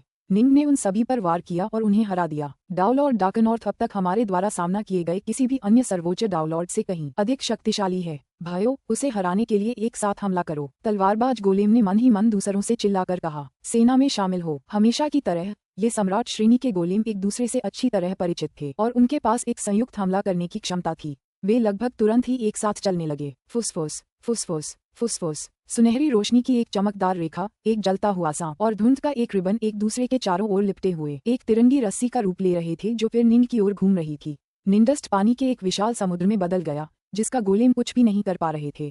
तीनों महान कुलों के पास कुछ ऐसी तकनीकें थीं जिनका इस्तेमाल वे सर्वोच्च डाउनलॉर्ड्स के खिलाफ कर सकते थे, जिनके पास अजेय रूप थे। लेकिन इन 6 सम्राट वर्ग के गोलेमों ने नाइनडस्ट को उतना बड़ा खतरा नहीं माना। असली खतरा डार्कनॉर्थ था और वही इस लड़ाई में उनका मुख्य प्रतिद्वंद्वी था। धिक्कार है। निंग को तुरंत एहसास हो गया कि यह तिरंगी रस्सी कितनी कष्टदायक थी। उसने अपनी तलवारबाजी से रस्सी को काट डाला, लेकिन आग की लपटें, बिजली और धुंध ने मिलकर रस्सी को फिर से आकार दे दिया। निंग के प्रहारों का तिरंगी रस्सी की भयानक बंधन शक्ति पर कोई असर नहीं हुआ। निंग के पास अपनी नवीनता कलाओं और अपने हृदयलोक प्रक्षेपण के प्रभाव को तिरंगी रस्सी पर बढ़ाने के अलावा कोई विकल्प नहीं था, लेकिन फिर भी वह उनकी शक्ति को आंशिक रूप से ही कम कर पाया। इस चीज से निपटना वाकई बहुत मुश्किल है। निंग पूरी तरह से बिजली, धुंध और ज्वाला से बनी रस्सी से घिरा हुआ था। चूंकि ये चीजें अमूर्त थीं, निंग अभी भी इधर उधर घूमने और लड़ने में सक्षम था, लेकिन उसकी युद्ध शक्ति स्पष्ट रूप से प्रभावित हो गई थी। अगर रस्सी भौतिक होती तो ये बहुत आसान होता। निंग की तलवारबाजी ने तो रस्सी को बहुत पहले ही उड़ा दिया होता। पकड़ो उसे, स्टोन। मुझे एक जोरदार गले लगाओ। ऐसा करो कि वह पलटकर लड़ ही न सके। दूसरे गोलेम चिल्लाए जब 6 भुजाओं वाला पत्थर का गोला निंग की ओर तेजी से दौड़ा। निंग को पकड़ने के लिए जैसे जैसे वह आगे बढ़ा, उसकी 6 भुजाएं अविश्वसनीय रूप से मोटी और लंबी होती गईं। निंग जानता था कि यह पत्थर का गोला कितना शक्तिशाली है। यह निंग के ओमेगा स्वॉर्ड दाव ब्लड ड्रॉप को बिना पीछे हटे ही झेल गया था। अगर यह सचमुच निंग को जकड़ लेता तो निंग उससे छूट ही नहीं पाता। पुस्तक 34 अध्याय 15 पकड़ा गया। तिरंगे वाली रस्सी जी निंग के चारों ओर लिपटी हुई थी, जिससे उसकी सारी गतिविधियां प्रभावित और बाधित हो रही थीं। मैंने पहले भी दूसरों के साथ ऐसा किया है, अब मेरे साथ भी यही हो रहा है। मैं अपनी पूरी शक्ति का ज्यादा से ज्यादा 70% ही इस्तेमाल कर पा रहा हूँ। निंग मन ही मन स्तब्ध था। यह इस तथ्य के बावजूद था कि अग्नि, बिजली और धुंध उसके हृदयलोक प्रक्षेपण और 9 नवज्ञान कलाओं से कमजोर हो रहे थे। अगर ये दोनों कलाएं न होती तो वह शायद और भी कमजोर हो जाता। चलो मारो। जब निंग ने देखा कि पत्थर का गोला उसकी ओर दौड़ रहा है और उसे पकड़ने की कोशिश कर रहा है, तो उसने तुरंत अपनी ओमेगा स्वॉर्ड दाव हेवन ब्रेकर का इस्तेमाल किया। धमाका। पत्थर का गोला पीछे की ओर उड़ गया। क्या, जब हम उसे बांध भी देते हैं तब भी वह स्टोन को उड़ा सकता है? वह इतना शक्तिशाली कैसे हो सकता है? अन्य सम्राट वर्ग के गोलेम सभी दंग रह गए। स्टोन, फिर से कोशिश करो। तुम्हें उसे पकड़ना होगा। हम तुम्हारी मदद करेंगे। यदि आप उसे पकड़ सकें तो वह निश्चित रूप से मर जाएगा। ठीक है, मैं फिर कोशिश करूंगा। पत्थर का गोला एक बार फिर आगे बढ़ा। इस बार तलवारबाज गोला भी एक तलवार में बदल गया जो 8 भुजाओं वाले चाकू वाले गोले के ऊपर मंडरा रही थी। 8 भुजाओं वाला चाकू वाला गोला भी निंग की ओर दौड़ा। उसकी तलवार किसी भी क्षण वार करने के लिए तैयार थी। पत्थर का गोला भी उसी समय आगे बढ़ा। क्या तुम्हें मेरी मदद चाहिए, डार्कनॉर्थ? नाइनडस्ट सेक्लॉर्ड अभी भी अपने समुद्री रूप में था, लेकिन वह अभी हस्तक्षेप करने की जल्दी में नहीं था। जरूरत नहीं है, निंग ने जवाब दिया। मैं अभी कमजोरी का नाटक कर रहा हूँ। दखल देने से पहले एक नाजुक पल का इंतजार करो। ठीक है, नाइनडस्ट ने उत्तर दिया। तिरंगे वाली रस्सी निंग की ओर मुड़ी, क्योंकि तलवारबाज गोलेम, 8 भुजाओं वाला गोलेम और पत्थर वाला गोलेम एक साथ हमला कर रहे थे। निंग की आंखों में एक तेज रोशनी चमक उठी। यही सही मौका है। झट, निंग सीधा 8 भुजाओं वाले चाकू वाले गोलेम और तलवारबाज गोलेम की ओर दौड़ा। दोनों गोलेम ने स्वाभाविक रूप से उस पर हमला किया और रहस्यमयी चाकू रोशनी और तेज तलवार रोशनी की धारियां उसकी ओर भेज दी। धमाका धमाका। निंग ने धुंध से बनी तलवार ऊर्जा की सिर्फ 2 धारियों के साथ जवाब दिया। यह उसका ओमेगा तलवार दाव हेवन ब्रेकर था। ये रुख अनाड़ी और सीधा लग रहा था, लेकिन इसमें उनके ओमेगा स्वॉर्ड दाव और अन्य रुखों की गहराई थी, जिससे वह आसानी से अपने दुश्मनों पर सीधा वार कर सकते थे। उसकी 2 उत्तरधनुष तलवारों के इन 2 प्रहारों में पवित्र नगरों के 8 स्वामियों के बराबर की शक्ति थी। 8 भुजाओं वाला गोलेम और तलवारबाज गोलेम दोनों पीछे की ओर उड़ गए। ये याद रखना चाहिए कि सबसे शक्तिशाली गोलेम, पत्थर का गोलेम भी इस रुख का सामना करने में असमर्थ था। ये दोनों ऐसा कैसे कर सकते थे? अब इधर आओ। निंग के होंठ मुस्कुराहट में खुल गए जब उसने उस पत्थर के गोले का सामना किया जो उसकी ओर तेजी से बढ़ रहा था। उसकी बाहें फैली हुई थीं। तलवारबाज गोलेम और 8 भुजाओं वाला गोलेम पहले ही पीछे की ओर उड़कर गिर चुके थे। अगले कुछ पलों तक वे पत्थर के गोलेम की मदद नहीं कर पाएंगे। फू। हालांकि तिरंगे की रस्सियां उसे धीमा कर रही थीं। उसकी तलवार की रोशनी को पूरी तरह से निशान रहित और छाया रहित होने से रोक रही थीं। फिर भी यह अविश्वसनीय रूप से अप्रत्याशित था। हालांकि पत्थर का गोला बेहद मजबूत और क्रूर था, फिर भी उसमें कई बड़ी खामियां थीं, यानी उसकी गति और चपलता। जब निंग ने ये छाया रहित मुद्रा अपनाई और उसमें हाथ स्वॉर्ड कला का संचार किया तो पत्थर का गोला अपनी 6 भुजाओं से निंग की केवल एक तलवार को ही रोक पाया।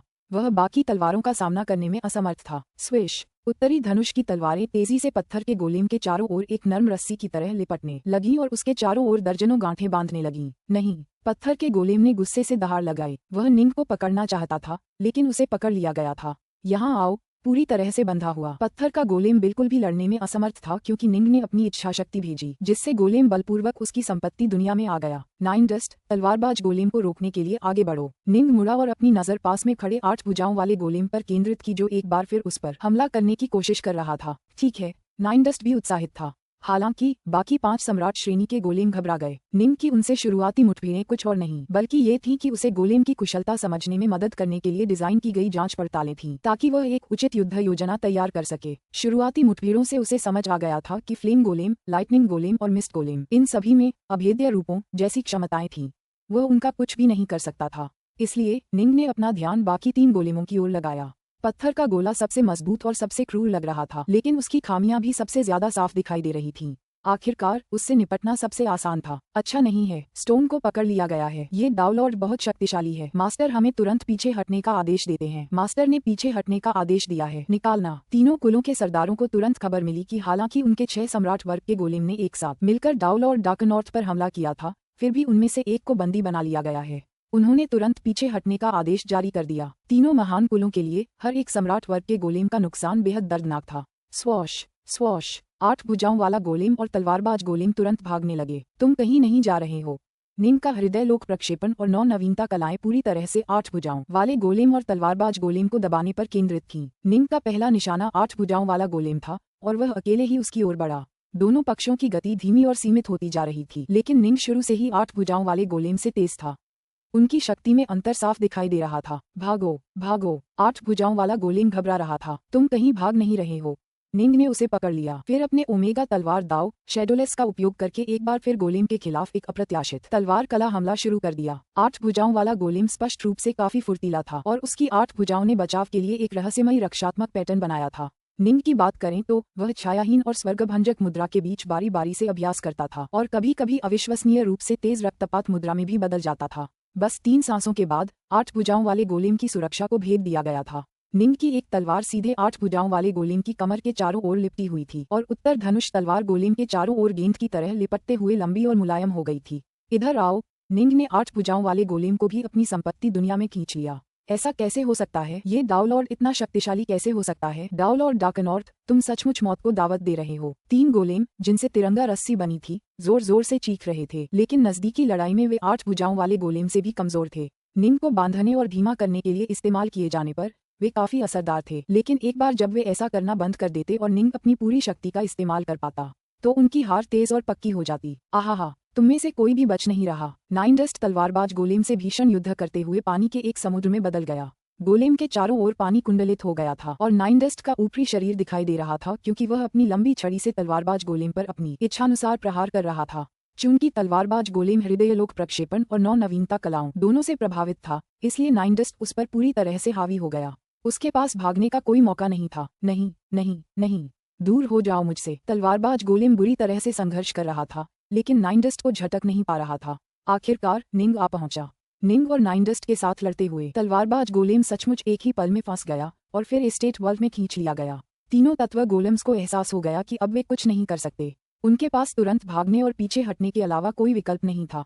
तियानेलो, माजी और बाकी लोग ज्यादा दूर नहीं गए थे। वे दूर से ही इस लड़ाई को देख पा रहे थे। सच कहूं तो उनकी स्थिति बहुत ही गंभीर थी। उन्हें डर था कि तीनों बड़े कबीले उन्हें इसमें शामिल समझेंगे और उन पर दोष मढ़ेंगे, इसलिए उन्होंने ज्यादा दूर जाने की हिम्मत नहीं की। कितना भयानक! वे युद्ध के मैदान को घूर रहे थे। क्रेन्सोआ पर्वत बहुत पहले ही मलबे में तब्दील हो चुके थे। जो थोड़े बहुत पहाड़ बचे थे वे युद्ध के भयानक निशानों से ढके हुए थे।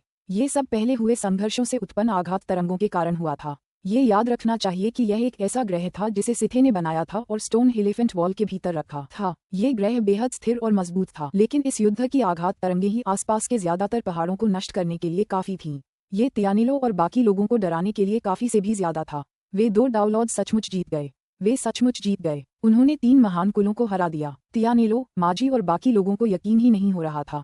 आहा, हमने असल में 3 सम्राट श्रेणी के गोलेम हासिल कर लिए हैं। नाइनडस्ट ने प्रसन्नता से कहा, कितना अद्भुत! मुझे उम्मीद है कि वे हमारे लिए कुछ और भी भेजेंगे जिन्हें हम पकड़ सकें।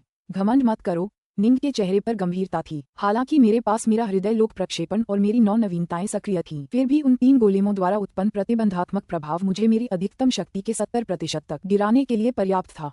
मुझे संदेह है कि तीनों महान कुलों ने अपनी पूरी सेना हमारे विरुद्ध भेजी थी। अगर वे मुझे मेरी पूरी शक्ति के 40% तक गिराने में सफल रहे तो हालात खतरनाक हो जाएंगे। सहमत? चौंककर नाइनडस्ट ने तुरंत सिर हिलाया। ये 3 महान कुल वास्तव में कितने शक्तिशाली हैं, मुझे यकीन नहीं है। निंग ने सिर हिलाया, फिर मुस्कुराया। लेकिन उन 3 गोलेम को पता होना चाहिए। 3 गोलेम? नाइनडस्ट की आंखें चमक उठीं। निंग ने कहा, हमें उन्हें तुरंत बांधना होगा और उनसे तीनों बड़े कुलों के बारे में जो राज हैं उन्हें उगलवाना होगा। जब तुम खुद को और अपने दुश्मन को समझ लोगे तभी तुम अपनी सभी लड़ाइयों में विजयी होगे। अब तक जो मैं देख पाया हूँ उसके आधार पर तीनों बड़े कुल हमारी भविष्यवाणी से कहीं ज्यादा शक्तिशाली हैं। सहमत? और इसलिए निंग और नाइनडस्ट ने तुरंत तीनों पकड़े गए गोलेम को अपने साथ बांधना शुरू कर दिया। पुस्तक 34, अध्याय 16, 3 महान कुल। इस दुनिया की गहरी भूमिगत तह में 3 चांदी के आदमी एक बार फिर लावा की बुदबुदाती झील के पास खड़े थे, लेकिन अब वे पहले जैसे शांत नहीं थे। इस डाउनलॉर्ड डार्कनॉर्थ ने न सिर्फ अकेले ही 6 सम्राट श्रेणी के गोलेमों को हराया, बल्कि उनमें से 3 पर कब्जा भी कर लिया। बलवान चांदी जैसे आदमी ने गंभीरता से कहा, इस स्तर की शक्ति किसी भी सर्वोच्च डाउनलॉर्ड से कहीं बढ़कर है जिसके बारे में हमने कभी सुना हो। जब से हमारे 3 महान कुलों ने इस ग्रह पर अपना संयुक्त शासन शुरू किया है तब से ऐसा कभी नहीं हुआ। हाँ, हालांकि समय समय पर कुछ श्रेष्ठ डाउनलॉर्ड उभर आते हैं, लेकिन 6 सम्राट श्रेणी के गोलेमों का सामना करते हुए वे सभी पूरी तरह से कुचल दिए गए। चांदी के बालों वाले आदमी की आंखें हत्या से भरी थीं। ये डाउनलॉर्ड डार्कनॉर्थ निश्चित रूप से हमारे तीनों कुलों का अब तक का सबसे शक्तिशाली डाउनलॉर्ड है। 1 पर 6, वह 3 सम्राट श्रेणी के गोलेम को पकड़ने में कामयाब रहा। दुबले पतले चांदी के आदमी ने भी अपना सिर हिलाया। यह आदमी शक्तिशाली था, किसी भी डाउनलॉर्ड से कहीं ज्यादा शक्तिशाली। फिर भी वे यही मानते थे क्योंकि उनका क्षितिज सीमित था। अनंत प्रदेशों में 108,000 अराजकता चक्रों के हर युग में डाउनलॉर्ड्स का एक विशाल समूह उभरता था, और कभी कभी 1 या 2 ऐसे होते थे जो बाकी सभी डाउनलॉर्ड्स को पूरी तरह से ग्रहण कर लेते थे। इस युग में वे 2 थे, वाइनसेज और जीनिंग। लगता है अगर हमें डाउनलॉर्ड डार्कनॉर्थ को हराना है तो हमें खुद हस्तक्षेप करना होगा। दुबले पतले चांदी जैसे आदमी की आंखें युद्ध की इच्छा से भरी थीं। कैसा रहेगा? मैं पहले इस डाउनलॉर्ड डार्कनॉर्थ से मुकाबला करूंगा। अगर मैं उसे अकेले मार पाया तो मार दूंगा, अगर नहीं तो तुम दोनों भी शामिल हो सकते हो। हम ऐसे दुश्मन के सामने जरा भी अति आत्मविश्वासी नहीं हो सकते। चलो तुरंत अपनी पूरी ताकत लगा दें, चांदी के बालों वाले आदमी ने कहा। सहमत? हमें तुरंत अधिकतम शक्ति प्राप्त करनी होगी। ये डाउनलॉर्ड डार्कनॉर्थ वास्तव में 6 सम्राट श्रेणी के गोलेम को हराने में सक्षम था। इसका मतलब है कि वह पहले से ही हमारे स्तर पर है, बलवान चांदी के आदमी ने कहा। हमें उसे मारने के लिए उसे पूरी तरह से परास्त और कुचलना होगा। न केवल हम तीनों को एक साथ काम करना होगा, बल्कि हमारे तीनों कुलों के सभी सम्राट श्रेणी के गोलेम जिनके पास अजेय रूप हैं उन्हें भी सक्रिय करना होगा। क्या हम अपने सभी गोलेम को अजेय रूपों में सक्रिय करने जा रहे हैं? बाकी 2 सिल्वरमैन ये सुनकर चौंक गए। तीनों में से कोई भी डार्कनॉर्थ से लड़ने में सक्षम था। तीनों का एक साथ काम करना पहले से ही शक्ति का एक अविश्वसनीय प्रदर्शन था। क्या वे सचमुच सम्राट श्रेणी के गोलेम का एक समूह भी भेजने वाले थे? अगर हम उस पर पूरी ताकत से हमला करने वाले हैं तो ये सुनिश्चित कर लें कि उसके पास कोई मौका ही न बचे, उस बलवान चांदी जैसे आदमी ने कहा। डाउनलॉर्ड डार्कनॉर्थ हमारे इतिहास में हमारे 3 महान कुलों का अब तक का सबसे शक्तिशाली दुश्मन है, इसलिए आइए उसे वह सम्मान दें जिसका वह हकदार है। तीनों कुलों के नेता और सभी अजेय सम्राट श्रेणी के गोलेम एक साथ हमला करने वाले हैं। हम उसे मरते हुए भी गर्व होना चाहिए। मान गया, ऐसी शक्ति के सामने मरना सचमुच गर्व की बात है। बाकी दोनों हंस पड़े। मेरे आदेशानुसार सभी 156 कबीले रक्षक संरचनाओं को सक्रिय करें और सिथे डिस्क को सक्रिय करें। पूरी तरह सतर्क रहें। मेरे आदेश पर सभी 180 संरचनाओं को सक्रिय करें और सिथे डिस्क को सक्रिय करें। सभी को पूरी तरह सतर्क रहना है। सभी संरचनाओं को सक्रिय करें और सिथे डिस्क को सक्रिय करें। तीनों कुलों के सरदार अपने कुलों को आदेश देते हैं। उनका पहला लक्ष्य अपने कुलों की रक्षा और सुरक्षा सुनिश्चित करना था। अगर उनके कुलों का नाश हो जाता तो उनका अपना अस्तित्व ही मायने नहीं रखता। अनुष्ठानिक बलिदान के बाद वे अब वास्तविक साधक नहीं रह जाते और अपनी कोई संतान पैदा करने में असमर्थ होते। इस प्रकार यदि कुल के अन्य सभी सदस्य नष्ट हो जाते तो यह उनके वंश के वास्तविक और अंतिम विनाश का प्रतीक होता, और एक बार जब वे अपनी जीवन सीमा तक पहुंच जाते तो वे भी मर जाते। इस प्रकार कुल की सुरक्षा सब कुछ से ऊपर हो गई। क्या चल रहा है? क्या सभी कबीले रक्षक संरचनाएं सक्रिय हो गई हैं? यहाँ तक कि सिथे डिस्क भी सक्रिय हो रही है। मैंने कबीले को इतनी तत्परता से काम करते हुए कभी नहीं सुना। क्या डाउल और डार्कनॉर्थ, जिसने अभी अभी हमारे 3 महान कुलों को चुनौती दी है, वास्तव में इतना शक्तिशाली है? तीनों कुलों में अफरा तफरी मच गई। कुलों के कुलीन और उच्च स्तरीय सदस्य स्तब्ध रह गए। यह निश्चित रूप से सतर्कता का सर्वोच्च स्तर था जो तीनों कुलों ने कभी अपनाया था। Swash swash swash swash swash. कुल 11 आकृतियां आसमान में उड़ीं, जिनमें सबसे आगे 3 चांदी के आदमी थे। उनके पीछे सम्राट श्रेणी के गोलेम की एक श्रृंखला थी जो सभी अलग अलग दिखते थे, जिनमें धुंध गोलेम, अग्नि गोलेम और बिजली गोलेम शामिल थे, जिन्होंने पहले निंग पर हमला किया था। ये 8 सम्राट श्रेणी के गोलेम तीनों महान कुलों के अजेय गोलेम थे। डाउल और डार्कनॉर्थ की तलवारबाजी गूढ़ और रहस्यमयी है और वह गोलेम को पकड़ने में माहिर है। हालांकि इस बार हम अपने साथ केवल अभेद्य आकार वाले गोलेम लाए हैं। उसे उन्हें पकड़ने का बिल्कुल भी मौका नहीं मिलेगा। दुबले पतले चांदी जैसे आदमी ने ठंडी मुस्कान के साथ कहा। 8 सम्राट श्रेणी के गोलेम और हम तीनों, वह पूरी तरह से ध्वस्त हो जाएगा। अनुष्ठान बलिदान के बाद हम तीनों सिथे जाति के सच्चे सदस्य बन गए हैं और हमें अविश्वसनीय शक्ति प्राप्त हुई है। हालांकि हम सिथे जाति के सबसे निम्न और साधारण सदस्य हैं, फिर भी हम शक्ति में इन सम्राट श्रेणी के गोलेमों से कहीं आगे हैं। हम तीनों में से कोई भी डाउल और डार्कनॉर्थ से बराबरी से लड़ सकता है और शायद उसे मार भी सकता है। तीनों रजत पुरुष अपनी जीत को लेकर बेहद आश्वस्त थे। इस दुनिया में उनका कोई सानी नहीं था, इसलिए वे केवल एक दूसरे और सम्राट श्रेणी के गोलेमों के खिलाफ ही लड़ते थे। नतीजतन वे जानते थे कि उनमें से कोई भी 6 सम्राट श्रेणी के गोलेमों को आसानी से हरा सकता है। वे इस विश्व में युद्ध शक्ति के वास्तविक शिखर का प्रतिनिधित्व करते थे। प्रेनसोआ पर्वत बहुत पहले ही खंडहर में तब्दील हो चुके थे। निंग, नाइनडस्ट और 6 मूल सम्राट श्रेणी के गोलेमों के बीच युद्ध ने इस क्षेत्र को पूरी तरह से नष्ट कर दिया था। मलबे के ऊपर एक अस्थायी त्वरण केबिन था। केबिन के अंदर निंग और नाइनडस्ट समय के प्रवाह को तेज करते हुए गोलेम को बांधने में व्यस्त थे। सम्राट श्रेणी के गोलेम को बांधना कोई आसान काम नहीं था और उनके पास बर्बाद करने के लिए समय नहीं था। निंग और नाइनडस्ट दोनों जानते थे कि 3 महान कुलों का अगला हमला बहुत जल्द होने वाला है, इसलिए उन्हें तुरंत तीनों महान कुलों के बारे में और जानने और उसके अनुसार तैयारी करने के लिए काम करना था। तीनों सम्राट श्रेणी के गोलेम सर्वोच्च डाउलॉर्ड्स के समान थे। सौभाग्य से निंग और नाइनडस्ट दोनों ही इतने शक्तिशाली थे कि उन्हें बलपूर्वक बांध सकते थे। सफलता। निंग सम्राट श्रेणी के गोलेम की कमान संभालने वाला पहला व्यक्ति था। 6 भुजाओं वाले पत्थर के गोलेम की हरी आंखों में तुरंत सम्मान का भाव उभर आया। गुरु, तुमने एक को सफलतापूर्वक बांध लिया। नाइनडस्ट ने निंग की ओर देखा। वह खुद अभी भी अपनी पूरी ताकत लगाकर उसे बांधने की कोशिश में लगा हुआ था। हाँ, मैं तुमसे तेज था। निंग मुस्कुराया, फिर तलवारबाज गोलेम पर काम करने लगा। मेरे पास तुम्हारे लिए कुछ सवाल हैं। हालांकि निंग की पूरी ऊर्जा तलवारबाज गोलेम को बांधने पर केंद्रित थी, लेकिन यह मानसिक रूप से ज्यादा थका देने वाला नहीं था, इसलिए उसने पत्थर के गोलेम से सवाल पूछना शुरू कर दिया। तीनों महान कुल वास्तव में कितने शक्तिशाली हैं? उनमें कितनी गुप्त शक्ति है? गुरुजी, पत्थर के गोलेम ने आदरपूर्वक कहा। सम्राट श्रेणी के सभी गोलेमों की 3 महान कुलों में शामिल होने से पहले के जीवन की यादें पूरी तरह से मिटा दी गईं। या यूं कहें कि पिछली गोलेम आत्माएं नष्ट कर दी गईं, जबकि हमारी आत्माओं को 3 महान कुलों ने धीरे धीरे पोषित और मजबूत किया। इसलिए हम उनके सबसे महत्वपूर्ण रहस्यों के बारे में ज्यादा नहीं जानते। हालांकि अनगिनत वर्षों में हमने अपने अवलोकनों के आधार पर कुछ बातें सीखी हैं। बोलो, निंग ने आग्रह किया।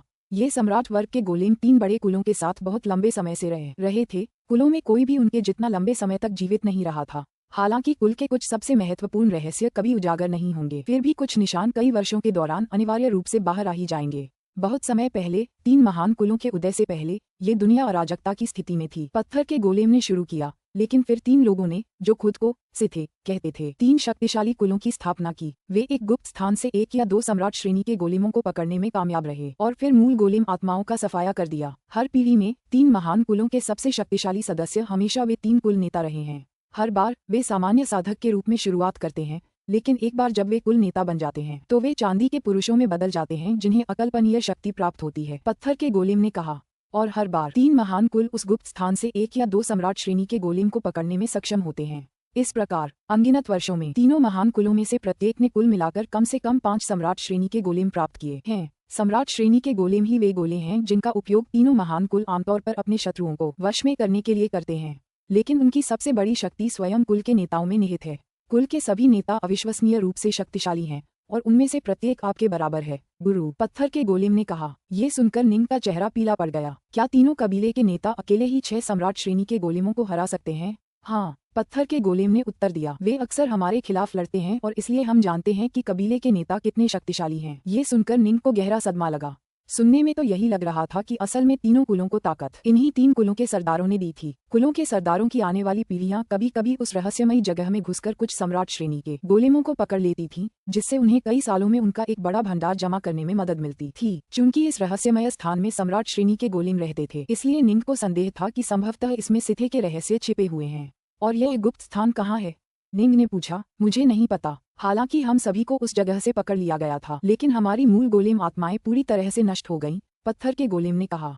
निंग ने धीरे से सिर हिलाया। वे वाकई बहुत सावधानी बरत रहे थे। ये सुनिश्चित करना चाहते थे कि कोई जानकारी लीक न हो। समय बीतता रहा। एक मिनट। नाइनडस्ट ने 8 भुजाओं वाले गोलेम को भी बांध लिया, जबकि निंग ने तलवारबाज गोलेम को बांधने का काम पूरा कर लिया। इन दोनों गोलेम से उन्हें जो जानकारी मिली वह लगभग एक जैसी ही थी। फुस। निंग ने टेम्पोरल एक्सेलरेशन केबिन हटा दिया। वह नाइनडस्ट के बगल में खड़ा था। उनके पीछे 3 सम्राट श्रेणी के गोलेम थे। ये आ रहे हैं। निंग ने दूर आसमान की ओर देखा, जहां 11 प्रकाश किरणें उनकी ओर उड़ रही थीं। समूह का नेतृत्व सचमुच 3 चांदी के आदमी कर रहे थे। पुस्तक 34, अध्याय 17, सिल्वरमेन। तीनों चांदी के आदमियों की आभा बहुत अलग थी। वे असली जीवों जैसे नहीं थे, बल्कि लगभग गोलेम जैसे लग रहे थे। उनके पूरे शरीर चांदी के बने थे और जी निंग को ऐसा लग रहा था जैसे वह उस गोमेद मानव जैसे प्राणी को देख रहा हो जो उसे टेरस्टाजिया की उस गुफा में मिला था। वह गोमेद मानव 540,000 मीटर ऊंचा और गहरे काले रंग का था और उसकी छाती में एक बड़ा सा छेद था जिससे निंग और नाइनडस्ट उड़कर बाहर आ गए थे। ये 3 चांदी के आदमी मुझे उस गोमेद मानवरूपी की याद दिलाते हैं जिससे हम पहले मिले थे, निंग ने सोचा। हालांकि शक्ति के आभामंडल में बहुत बड़ा अंतर है। गोमेद मानवरूपी एक हेजेमोन को मौके पर ही मार गिराने और दूसरे को गंभीर रूप से घायल करने में सक्षम था, जिससे बाद में दूसरा भी मर गया। यह इन चांदी के आदमियों से कहीं ज्यादा शक्तिशाली था। डार्कनॉर्थ पास में खड़े नाइनडस्ट के चेहरे पर एक गंभीर भाव था और उसने मन ही मन कहा, वे 3 चांदी के आदमी मुझे उस काले प्राणी की याद दिलाते हैं जो हमें गुफा में मिला था। हाँ, वे काफी मिलते जुलते हैं, निंग ने जवाब दिया। लगता है इन तीनों कुलों का सिथे से वाकई गहरा नाता है। वे हमसे कहीं ज्यादा शक्तिशाली होने चाहिए। हमें क्या करना चाहिए? नाइनडस्ट ने पूछा। निंग ने कहा, चलो अभी पहली योजना का पालन करते हैं।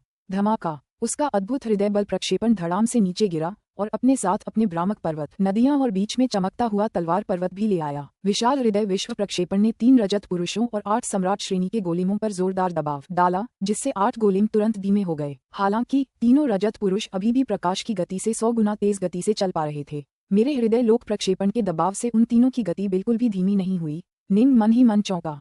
तो इसे भी ले लो। निंग ने इच्छा की कि उसके शरीर से 9 ऊर्जा ड्रैगन गरजते हुए बाहर आएं, जो एक दूसरे के चारों ओर कुंडली मारे हुए हों। सच तो ये है कि नाइनडस्ट की रिपल वाटर कला भी अविश्वसनीय रूप से शक्तिशाली थी, खासकर अब जब नाइनडस्ट विशेषज्ञता के और भी ऊंचे स्तर पर पहुंच गया था। जल के दाव में उसकी महारत को देखते हुए उसकी रिपल वाटर कला निंग की 9 नवीनता कलाओं के बराबर थी। हालांकि उसके लिए इसे निंग की कलाओं पर फोल्ड करना संभव नहीं था। अगर वे कोशिश भी करती तो वे एक दूसरे के साथ हस्तक्षेप करती। धमाका। 9 ऊर्जा ड्रैगन बाहर की ओर बढ़े। 3 रजत पुरुष दबाव महसूस कर सकते थे, लेकिन फिर भी वे प्रकाश की गति से 100 गुना तेज गति बनाए रखने में सक्षम थे। हालांकि उनके पीछे 8 सम्राट श्रेणी के गोलेम नाटकीय रूप से धीमे हो गए। अब वे प्रकाश की गति से 50 गुना से भी कम गति से चल पा रहे थे। उनके लिए आकाश में उड़ना ही काफी मुश्किल था। तुम 8 को एकजुट होना चाहिए, चांदी के रंग के आदमी ने, जो फूमो कबीले का नेता था, कहा। स्वीकार किया गया, स्वीकार किया गया, स्वीकार किया। 8 सम्राट श्रेणी के गोलेम काफी जर्जर दिख रहे थे, लेकिन वे तुरंत ऊर्जा की धारियों में बदल गए, जिनसे एक 5 रंग की रस्सी और एक त्रिरंग की रस्सी बन गई। 5 सम्राट श्रेणी के गोलेम का एक साथ मिलकर काम करना उनके समन्वय की पराकाष्ठा थी। 5 रंग की रस्सी विशेष रूप से अत्यंत शक्तिशाली थी। फिर भी हृदय जगत प्रक्षेपण और 9 नवीनता कलाओं के भार के कारण वे दोनों रस्सियों पर काफी धीमी गति से उड़ रहे थे। परिणामस्वरूप उन्होंने पूरे दस्ते को रोक लिया। क्या तुम तीनों वाकई इतना खतरनाक काम करना चाहते हो? मैं नहीं चाहता कि तुम्हें बांधने में मेरी इतनी मेहनत के बाद भी मैं तुम्हें ले जा सकूं। निंग ने अपने पीछे खड़े 3 सम्राट श्रेणी के गोलेमों को मन ही मन संदेश भेजा। चिंता मत करो गुरुजी, हम टिक सकते हैं, तलवारबाज गोलेम ने कहा। नाइनडस्ट, अगर स्थिति गंभीर लग रही है तो तुम्हें तुरंत तीनों को हटा देना चाहिए। आखिरकार सम्राट श्रेणी के गोलेम आसानी से नहीं मिलते, निंग ने कहा। इसे मुझ पर छोड़ दो। नाइनडस्ट ने सिर हिलाया। निंग ने तुरंत 3 सिर और 6 भुजाएं प्रकट की। हाथ में 6 उत्तरधनुष तलवारें लिए वह तुरंत बिना किसी निशान के गायब हो गया। आसमान में उड़ रहे 3 चांदी के आदमी ये देखकर चौंक गए। वह अचानक गायब हो गया। डाउल और डार्कनॉर्थ बस गायब हो गया। तीनों को ये जानकर आश्चर्य हुआ कि उन्हें निंग का कोई सुराग नहीं मिला। निंग अपने हृदय जगत प्रक्षेपण और अपनी नवीनता कलाओं के क्षेत्र में अपनी छायाहीन बचाव कला का पूर्ण क्षमता से उपयोग करने में सक्षम था। सावधान, ये डाउलॉर्ड डार्कनॉर्थ हमारी उम्मीद से भी ज्यादा ताकतवर है। इसने पहले इस अजीबोगरीब बचाव कला का इस्तेमाल नहीं किया, उस बलिष्ठ चांदी जैसे आदमी ने गंभीर स्वर में मन ही मन कहा। बाकी दो कबीले के सरदार भी सतर्क हो गए। हालांकि उन्हें अपनी क्षमताओं पर पूरा भरोसा था, लेकिन निंग का कोई सुराग न मिलने से उन्हें सिरदर्द होने लगा। जल्दी से यहाँ आओ, चलो उसे खुद को प्रकट करने के लिए मजबूर करते हैं। चांदी के बालों वाले आदमी ने 8 सम्राट श्रेणी के गोलेम को मन ही मन संदेश भेजा। मान लिया। फुफ। फौरन 5 रंगों वाली रस्सी का आकार नाटकीय रूप से बढ़ने लगा। जिस तरह नाइनडस्ट समुद्र के आकार की लहर में बदल सकता था, उसी तरह 5 रंगों वाली रस्सी भी 5 रंगों वाले महासागर में बदलने में सक्षम थी। बड़े हुए आकार के साथ उसकी शक्ति कम हो गई, लेकिन आसपास के क्षेत्र को पर्याप्त रूप से ढकने के बाद ही वे डाउलॉर्ड डार्कनॉर्थ को खुद को प्रकट करने के लिए मजबूर कर पाए। गड़गड़ाहट। 5 रंगों वाला समुद्र तेजी से फैलकर 10 लाख, 100 करोड़ किलोमीटर तक फैल गया। ये लगातार फैलता गया और तेजी से उन 3 चांदी के आदमियों के आसपास के इलाके को अपनी गिरफ्त में ले लिया। एक ठंडी खर्राटों की आवाज आई जब एक सफेद वस्त्रधारी युवक ने खुद को प्रकट किया। उसके 3 सिर, 6 भुजाएं थीं और उसके हाथों में 6 उत्तरधनुष तलवारें थीं। उसका आकार तलवार जैसा लग रहा था क्योंकि वह रक्त बूंद से बचने की कला का इस्तेमाल कर रहा था। 5 रंगों वाले समुद्र को चीरता हुआ सबसे नजदीकी चांदी के रंग के दुबले पतले आदमी की ओर गोली चला रहा था। ठीक समय पर चांदी वाले ने उत्साहित भाव से अपने दोनों हाथों में चांदी के स्पाइक्स तैयार किए। स्विश स्विश, कांटों ने कान फाड़ देने वाली चीखें निकाली और लगभग स्वप्नवत ढंग से निंग की ओर झपटे से थे, है ना? निंग युद्ध करने के इरादे से भर गया। उसकी 6 उत्तरधनुष तलवारें धुंध से बनी तलवार ऊर्जा की 6 धारियों में बदल गईं और उसने चांदी के आदमियों पर एक भयंकर हमला शुरू कर दिया। खटखट। धुंध बनी तलवार सीधे उस तीखे कांटे से टकराई और इस भयानक टक्कर से लहरदार प्रघात तरंगें उत्पन्न हुई जिन्हें नंगी आंखों से देखा जा सकता था और जो हर दिशा में फैल गईं। उसके नीचे जमीन में एक विशाल गड्ढा बन गया, जबकि क्रेनसोआ पर्वत के बचे हुए हिस्से प्रघात तरंग से धूल में मिल गए। जहां तक दूर खड़े तियानेलो और माजी का प्रश्न है, वे और अन्य साधक जो ये सब देख रहे थे पूरी तरह से स्तब्ध रह गए। बेहद भयानक, ये तो बहुत ही भयानक है। क्या यही 3 महान कुलों की असली ताकत है? तो उनके पास सम्राट श्रेणी के गोलेमों से भी ज्यादा शक्तिशाली सेनाएं थीं। क्या ये डाउलॉर्ड डार्कनॉर्थ नामक व्यक्ति की शक्ति है? सभी स्तब्ध रह गए। वे पहले से ही इस बात से चकित थे कि निंग अकेले ही 6 सम्राट वर्ग के गोलेमों को कैसे हरा पाया, लेकिन उस लंबी लड़ाई में क्रेनसोआ पर्वतों का केवल आंशिक विनाश ही हुआ था। हालांकि निंग और 3 कुल प्रधानों के बीच इस युद्ध में पहले ही वार ने बचे कुचे पहाड़ों को पूरी तरह से नष्ट कर दिया था। यहाँ तक कि पहाड़ के आसपास की जमीन भी दरारों के जाल में तब्दील होने लगी थी। शक्ति का ये प्रदर्शन किसी को भी भयभीत करने के लिए पर्याप्त था। यहाँ तक कि चौथे चरण के डाउलॉर्ड्स भी, जो पास आने की हिम्मत करते, तुरंत नष्ट हो जाते। सच तो ये है कि तियानेलो और माजी के अलावा इस दुनिया के बाकी लोग भी इस लड़ाई पर ध्यान दे रहे थे। निंग की 3 बड़े कुलों को सीधी चुनौती ने काफी ध्यान खींचा था, खासकर तब जब उसने अपने खिलाफ भेजे गए पहले 6 सम्राट श्रेणी के गोलेमों को हरा दिया था। इसने दुनिया के हर कुल को स्तब्ध कर दिया था और वे सभी पहाड़ों की ओर दौड़ पड़े और देखने लगे कि आगे क्या होगा। तो यही है 3 महान कुलों की असली ताकत। बाकी 6 महान कुल और कमजोर कुल दूर से देखकर दंग रह गए। उनकी सांसें फूल गईं। उनके पास 3 महान कुलों की प्रचंड शक्ति का मुकाबला करने का कोई रास्ता नहीं था। अपने मन में उनमें से कई ने एक दिन 3 महान कुलों को हराकर इस दुनिया के शासक बनने का सपना देखा था, लेकिन अब उन्हें पूरी तरह से शक्तिहीनता का एहसास हो रहा था। शक्ति का अंतर बहुत ज्यादा था। वह डाउलॉर्ड डार्कनॉर्थ भी अविश्वसनीय रूप से शक्तिशाली है। वे तीनों महान कुलों की शक्ति से चकित थे, लेकिन वे डाउलॉर्ड डार्कनॉर्थ की शक्ति से भी दंग रह गए। डाउलॉर्ड डार्कनॉर्थ इतना शक्तिशाली था कि वह 3 प्रमुख कुलों के अलावा इस दुनिया के किसी भी कुल का आसानी से सफाया कर सकता था। निंग और दुबले पतले चांदी के आदमी ने एक दूसरे के खिलाफ उग्र रूप से लड़ाई शुरू कर दी और उनके वार से उत्पन्न भयानक आघात हर दिशा में फैल गए। कितनी अविश्वसनीय शक्ति, लेकिन कितनी कम स्तर की अंतर्दृष्टि। निंग और दुबले पतले चांदी के आदमी ने उस क्षण में 100 से ज्यादा वार किए, लेकिन वे तब तक लड़ते रहे जब तक वे रुक नहीं गए। सिर्फ ताकत के मामले में निंग का प्रतिद्वंदी उससे काफी ज्यादा ताकतवर था। निंग सिर्फ हेवन ब्रेकर मुद्रा के जरिए ही उसकी बराबरी कर पा रहा था। गति की बात करें तो सिल्वरमैन प्रकाश की गति से 100 गुना तेज गति से चल रहा था। निंग की 9 नवीनता कलाओं और हृदयलोक प्रक्षेपण के बावजूद सिल्वरमैन अपनी गति बनाए रखने में सक्षम था। ऐसा इसलिए था क्योंकि वह बहुत शक्तिशाली था। वह दबाव का सामना करने और इस स्तर की गति बनाए रखने में पूरी तरह सक्षम था। हालांकि रजत पुरुष की दाव के बारे में समझ का स्तर बहुत कम था। निंग को लगा कि यह शायद कई दूसरे दर्जे के दावलॉर्ड्स से कमजोर था। यह शायद पैट्रियार्क क्लियरविंड जैसे लोगों के बराबर ही था। ये समझना जरूरी है कि जो साधक ऊंचे पदों पर पहुंचे, उनकी शक्ति आमतौर पर दाव में उनकी महारत से उपजी थी। निंग को दाव, हृदय तलवार कला और उत्तर धनुष तलवारों की अविश्वसनीय रूप से उच्च स्तर की समझ थी, इसीलिए उसके पास इतनी शक्ति थी। रजत पुरुषों को दाव की बहुत कम समझ थी, लेकिन वे गोलेम जैसे थे। उनकी गति और शक्ति अविश्वसनीय थी, जिससे वे निंग से लड़कर उसे रोक सकते थे। उसके पास अपार शक्ति है, लेकिन वह उसका एक छोटा सा हिस्सा ही सही काम में लगा पाता है। अगर मेरे पास भी इतनी ही गति और ताकत होती तो मैं उनमें से 10 को मार गिराता। निंग आह भरने से खुद को नहीं रोक पाया। कोई आश्चर्य नहीं कि जिन 3 सम्राट श्रेणी के गोलेमों को हमने अभी बांधा था, उन्होंने कहा कि जब तक नाइनडस्ट उनके साथ काम करते हुए उनकी मदद करता रहेगा तब तक उन्हें पकड़ा नहीं जाएगा।